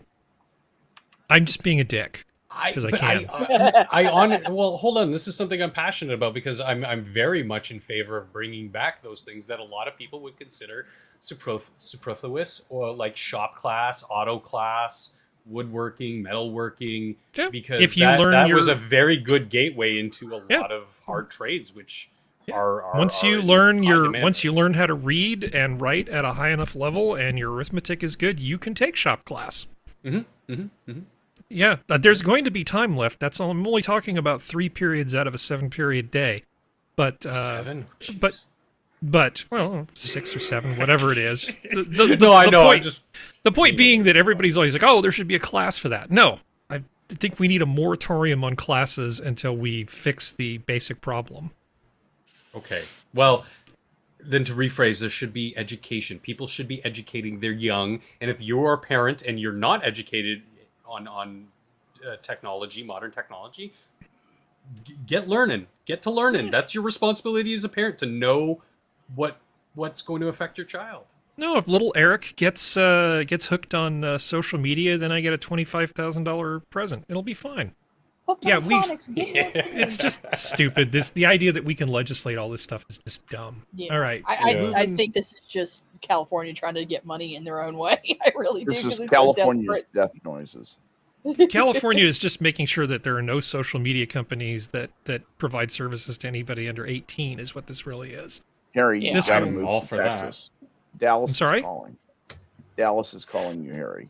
Move to Are Texas. they really? Oh, yeah. Yeah. Thank God I'm not 16 anymore. Okay, speaking of which, this is another thing that makes me happy. This island, this is called Satanda, and it's actually a volcano.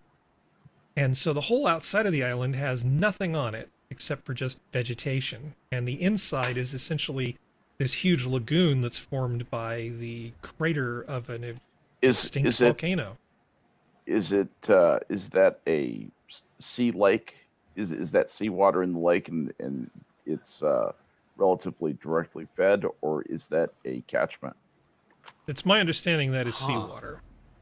Okay. Yeah. If it was fresh water, it wouldn't be fresh for long. Yeah, so there's no animal life, but I was thinking it might be brackish water. Yeah, that'd be a cool place to buy. Elon. This is a place where basically young people and rich douchebags occasionally go and hang out for a while. This looks like a place I wouldn't mind going, but volcanoes are dicks, and unless it's literally extinct, I'm not swimming in any. I'm not going inside a volcano for any reason. Yeah. I don't care how inviting that looks. That looks like a good evil layer. Yes, Like it's it under does, the water, and then actually. it raises out of the center of the water, and then goes back down. Yeah, so it's like a building, but it looks like a giant skull made out of like aluminum, and it just comes up and the mouth opens, and then the submarine goes in. It'll be perfect. Well, it was like in James Bond GoldenEye when they hid the satellite in Cuba under the water, and then it lifted. Was that in GoldenEye? It was one of the ones like the satellite was hidden, like something was hidden underwater, and then they raised it and they put it back. Mm-hmm. I can't remember if it was GoldenEye or not, but yeah, it's like just have the satellite. No, have a SpaceX rocket rig underneath the water, and then just lift it out, and then have it just fire the rockets and put it back down. Wow, the volcano erupted on April 15th, 1815. The eruption rocked several parts of the world, spewing dust and polluting the Earth's atmosphere for many years, even tearing the thin ozone layer. Volcanoes are dicks. Although estimates vary, the death toll was at least 71,000 people. Yep. Of which about 12,000 were killed directly by the eruption. Its effects also resulted in climate change, which led to 8 weeks of non-stop rain in the UK, and has been cited as the reason for severity of the 1816 typhus epidemic in Southeast Europe. Wow. Jack, sorry. Volcanoes are dicks. Clippers United brings up a good question, but are there any awful fish in there? Harry, we can throw sunfish in there. Yeah, we can build a trebuchet. It could be like a confinement thing for fish that I hate. I like the way you're thinking here. I like it. All right. See, everybody thinks Sora's so sweet and innocent, but she's the worst of us. She is. Anyway, or the best of us. This is beautiful. The world is an amazing place, and drones aren't entirely bad. Yeah. All right. Moving. It kind of sucks on a slight drone thing that like most of Japan you can't fly fucking drones, so you can't see a lot of the stuff. And it's like no, they actually have stuff there. So this way the drone won't activate because some YouTubers in Japan have tried to do it. Like they've gone to the top of a mountain and it says in Japanese no drones, and they still try to put the drone out, and then like a worker comes up and goes, no, it won't activate, don't even bother. Oh, so they've got a jammer. Wow. Yeah, like I'm like, holy crap. That's speaking of like evil lair.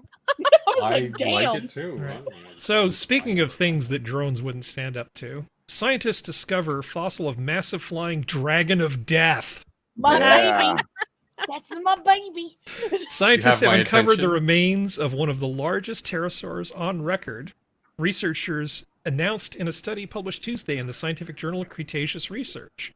Yay. The Thanatos dragon Amaru. Thanatos drakon. I can't pronounce things. Amaru. Sora, just read this paragraph. I'm not even going to try. The Thanatos Drakon Amaru is a new Azdarkid. Azdarkid. Yeah. I thought kaiju was spelled differently. Sorry. Member of the Pterosaur. Pterosaur. Thank you. Speaking of creating words that aren't on the page, family of large flying predators, predominantly from the late Cretaceous period. Very cool. Yeah. It's a combination of Thanatos, the Greek word for death, and Drakon, meaning dragon. And it lived for a long time too. It lived for like a few million years, like the species did. So 146 million to 66 million years ago. That's a good run. Good run. That is a good run. So the wingspan of the two animals measured approximately 23 feet and 30. Around the length of a school bus with no predatory rivals, pterosaurs are believed to have flown on all continents in various different shapes. This thing could fly for long. This thing could fly for long periods of time at 70 miles an hour. That's the estimate. Yeah, that's people talk about this. Think of a Nile crocodile, full grown, that can fly at 70 miles an hour. That's what this thing was. Yeah. Harry, there's your flying car. It's a big Get on it, bud. It's a big Get a saddle, you know. I mean, what makes it a dragon? Did it breathe fire? Did it have flame sacks? No, I think that it's just they like to call it Drakon. I know it's so big. All I know is that Serenity is looking forward to having it introduced in Arc 2. So, no, it just holds gold. It holds gold. Yeah. Hoards gold. That's what it There does. you go, Harry. But speaking of dinosaurs and dragons, like I can understand where the myths of dragons came from, though. Yeah. If they found these gigantic bones, they'd be like, "What the fuck is this?" And then the whole mythos spins out of control from there. And yeah, dragons are because you have a lot of similarity from the Western European notion of dragon, even to the Asian versions of dragons. Yeah. There's a lot of similarity overlaps, and that's And they're so freaking cool. I love dinosaurs. They're so cool. It's like okay. It's time for penis news. Yeah. Well, there's dragon little, penis news. no dragon little. penises. Yeah, exactly. Oh, don't look that up. No one look that up. Yeah, so there is I found this thing on the Independent, and essentially they're talking about what love bombing is and how it can affect your relationship. Now, I'm confused, so maybe you ladies can explain this to me, but let me play a little bit of this audio. So I really always look out for is something called love bombing. And love bombing is where things start out really wonderfully and but very intensely.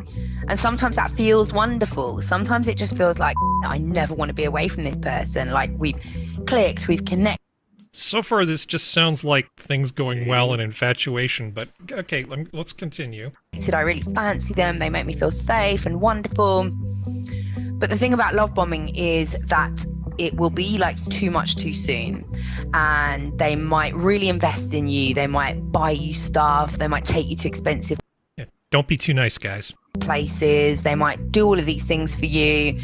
And then when you decide one weekend that you can't see them because you're going off to your mate's hen do or something, they start to get a bit pissed off. Okay. So I looked up a definition. I'm going to throw this out and then I'm going to let you guys talk. Love bombing is an attempt to influence a person by demonstrations of attention and affection. It can be used in different ways and for either positive or negative purposes. Psychologists have identified love bombing as a possible part of a cycle of abuse and have warned against it. Mm-hmm. It has also been described as a psychological manipulation. Now, this is confusing to me. This just sounds like we're setting up a mental scaffolding with which you can decide that when you stop being infatuated with somebody that's still infatuated with you, you now can accuse them of something predatory. It feels weird to me. That definition is I terrible. disagree. Yeah, that That's fine if you disagree. I want you to talk about it. You go, Sora. You do it first. I think the idea. I mean, there's one thing where it's like you're in a normal relationship and you do the things and the loving gestures as you would when you're still in love with someone, and the other person falls out of love with you.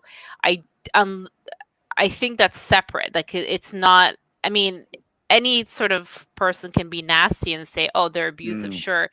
But I think where the love bombing is a distinction is it's aggressively, even affection. It's not the right word. Aggressively demonstrating care. How much more they love you than you love them. No, that's not what this is. This is abuse of a narcissist abusing and controlling someone. Yeah. This is like someone who beats you and then goes, "Oh no, but I actually love you. This is all your." No. That's But what they this didn't is. say any of that. Love using. This is using love to hold you hostage. Yeah, and I understand that notion. And okay. And that's the thing. Like that's the reason why I said they're not explaining it well.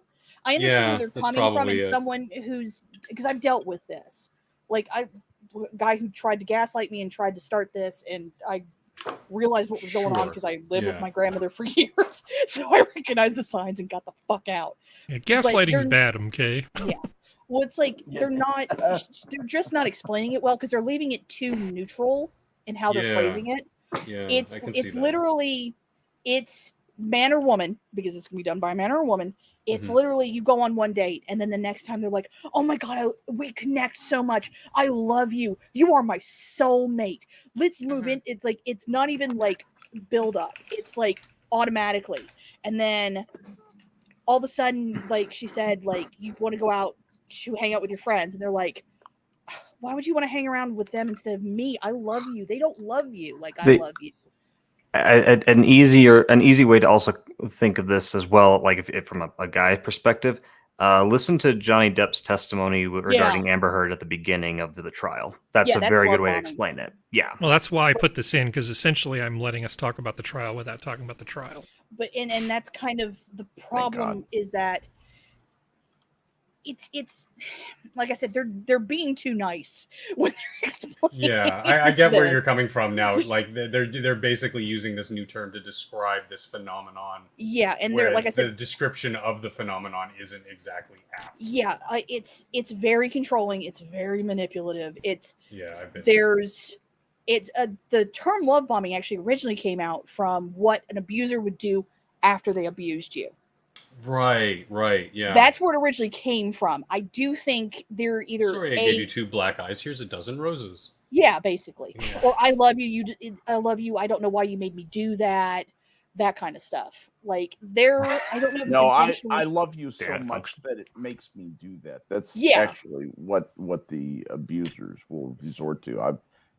I did interviews of child abusers and spousal abusers.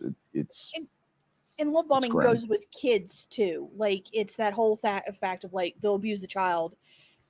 As much as I hate to bring this jackass up, Daddy of Five did this. Yeah, he would abuse the kids and then buy them like Xboxes or go on trips, and then he would abuse them for views again, and then he would do it, and then it's like that's what love bombing is. Like they're either intentionally being too vague or they're unintentionally being too vague because they don't want to. And I don't use this term lightly. They don't want to trigger people because talking about this stuff people who've gone through this kind of abuse can badly trigger them because it brings those memories back, especially if they've compartmentalized it and don't want to deal with it. Because I've seen a girl have a panic attack when someone's tried to talk about this. Like, but not what a they good described is not what you're describing. You're right. They're giving. Okay. This is Lala. Let me explain. I guess in the UK, she's a big deal talking about relationships. So she's the description to us. The description that she gave here in that audio does not come close to the gaslighting and all the other things you're talking about. It's just simply, I mean, all I hear when she describes this is 2 people that are infatuated. One falls out of infatuation, decides to go do something else, and then, hey, wait a second, I didn't realize this person was so clingy. So I get that there's a warning flag here.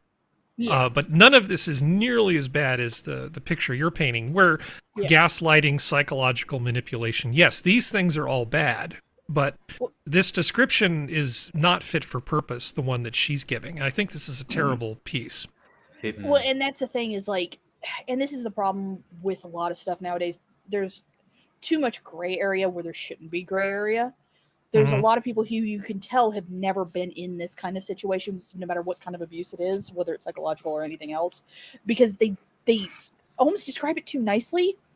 Like, it's one of those things, like, when you're in that moment and it's happening, unless you're a kid, and even then children still recognize it subconsciously on some parts, there's a part of you that recognizes it's not right, that something's wrong. And it's depending on how you're raised and your support system depends on whether or not you get to F out. And with love bombing and stuff like that, it's a weird, like, up and down. Nice. But the weird thing is that love bombing never starts at the beginning of a relationship. For the most part, they're usually pretty normal until they think they've got you. Or they've slowly gaslit you enough, or kind of, because they never immediately cut you off from your friends or your family. They do it slowly, and then once that happens, then the abuse really starts to happen in a very blatant way, and then the love bombing happens, and then it's just a big old, like, it's just hills and valleys until either someone's dead or someone gets out. As much as I hate to say it that way, that's the way it usually goes. But it's one of those things, especially if you come from a very badly abusive home in some way, or a very restrictive home, not necessarily abusive, just very, very, very strict. Those type of people usually the ones who fall for this kind of stuff. Like, I talk about my grandmother, and she was a gaslighting, double talker, everything. But my mother was not like that. My grandfather was not like that. The rest of my family is not like that. So because I had the neutral point, I had a point to recognize, oh, I know what this dude's doing. Mm-hmm. Goodbye. Right. And left. But a lot of people, because of they don't have a good neutral point, don't know how to get out of it. So I think it is something that has to be talked about. But yeah, they're being too neutral with this. Like, she's not explaining it well, because like I said, it starts at a baseline, and then it'll jack up, and then it'll bottom out, and then it'll jack up, and then it'll bottom out. That's usually how it goes, because I've had to help other friends get out of these kind of situations, men and women. Like, men are truthfully get into this crap too, with other men and with women too. It's abuse is not a single gender thing. YouTube gods.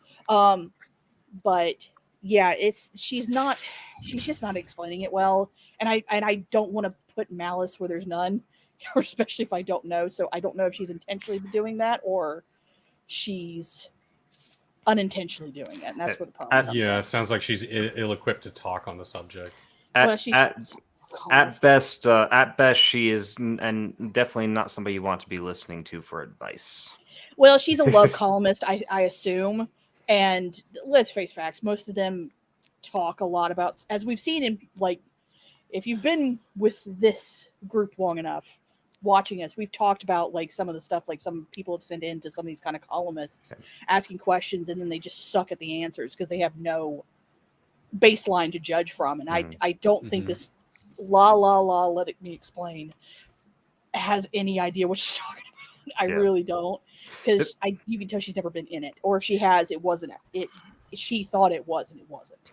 Yeah, and I mean it's rampant right now too, because there's a lot of relationship stuff that's out there. Because, frankly speaking, there's a lot of lonely people, so just keep that in mind as well. Yeah, huge market that's never going to go away. Yeah. Until the population's gone. Mm-hmm. But it's, and the thing is like, and I need to say this for anybody who may be getting abused, who may either hear this now or hear this later. When you're in it, and you're trying to, and you think about it, to you, it's always because of the type of conditioning and manipulation that goes on. It's going to sound implausible to your brain because your brain is not in the right headspace, ironically. Mm-hmm. It's the whole, I give a lot of respect to Johnny Depp for either having someone in his life or having the gumption to finally go, wait a minute, no, I need to still do this. And because it does sound stupid, especially if you're a male. If you're a male, it's like there's a lot of like stuff in your own head, and as well as society a little bit, but it's not as much as everybody tries to act like it is, because it's really not. Where it's like, no, it's like, this is impossible. A woman couldn't do this to you. You're a big dude. You could take her. It's not physical most of the time. It's absolutely psychological. And as a girl, we are psychological assholes. Well, you play to your strengths, right? Yeah. You can't take them down, but you can. I can rip them apart. Like, I had a friend who was in a relationship with a dude who it took her almost 2 years to realize what he was doing. To screw with her, if she was left for any amount of time, he would move everything in the living room 2 inches to the left. Jesus. Just this way, if she tried to put something down, it wasn't where she thought it was. And then once she got used to it, he would move it again. Actually, I didn't mean to do that, but sure. Wow. Wow.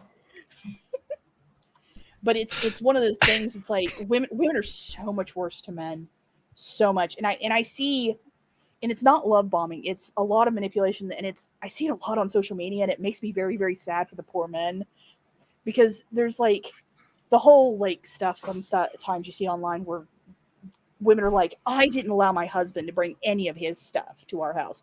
I got to pick everything in it. Mm-hmm. And it's like, if the guy legitimately goes, nah, honey, you do what you want to do, and it's legit. But it's like, when the words, I didn't let him, come out of your mouth, I automatically think you're a bitch. Yeah, but I mean, in more mainstream culture, I see it at least shifting for the majority of people to be more equitable. Oh, yeah. In a very broad sense of the term. So social media has also helped with that too, because it's easier to see this because you can compare stuff sometimes. Yeah, because people have been exposed to the one side's extremist in modern day third wave feminism, and then they've also seen the other side of like I don't want to call it the misogyny side, but the more extreme side, like pickup artist culture side of things. And they kind of went and looked and said, you know what, neither of these are really for me. Let's see what else is kind of in the middle there. And they find people who actually do give good advice and who are rational people and who do believe in a more equitable state of being between a couple. And it's I think it's rubbing off. And I think it's a positive thing. And hopefully people are smart enough en masse to look through the bullshit of like that independent columnist. Well, just because a relationship's going really, really well in that exciting, heady infatuation period at the beginning doesn't necessarily mean that you're being love bombed. Oh yeah, this just seems like we're setting people's expectations in a really weird sort of way because, like you said, they weren't describing anything bad. That's why it struck me as weird. But we're heading toward like the length of a stream for Sanguine here, so we're at 2 hours and 15 minutes. So, is there anything else that you would like to talk about before we go? Anybody? Watched the first 2 episodes of Obi-Wan with Elwyn, and we didn't entirely hate it. It was no Mandalorian. Mandalorian is a work of genius, but it was not terrible. So. Okay. Hey, man, so that's a Disney Plus, right? Yes. Yeah, or the magical interwebs. Keeper, damn. Skep needs to get his sleep. We can't go over 3 hours. No, I'm fine. I'm not going to do that. So you liked it? Because I've been hearing not so great. Lots of reviews. I'm going to keep watching it. Reason...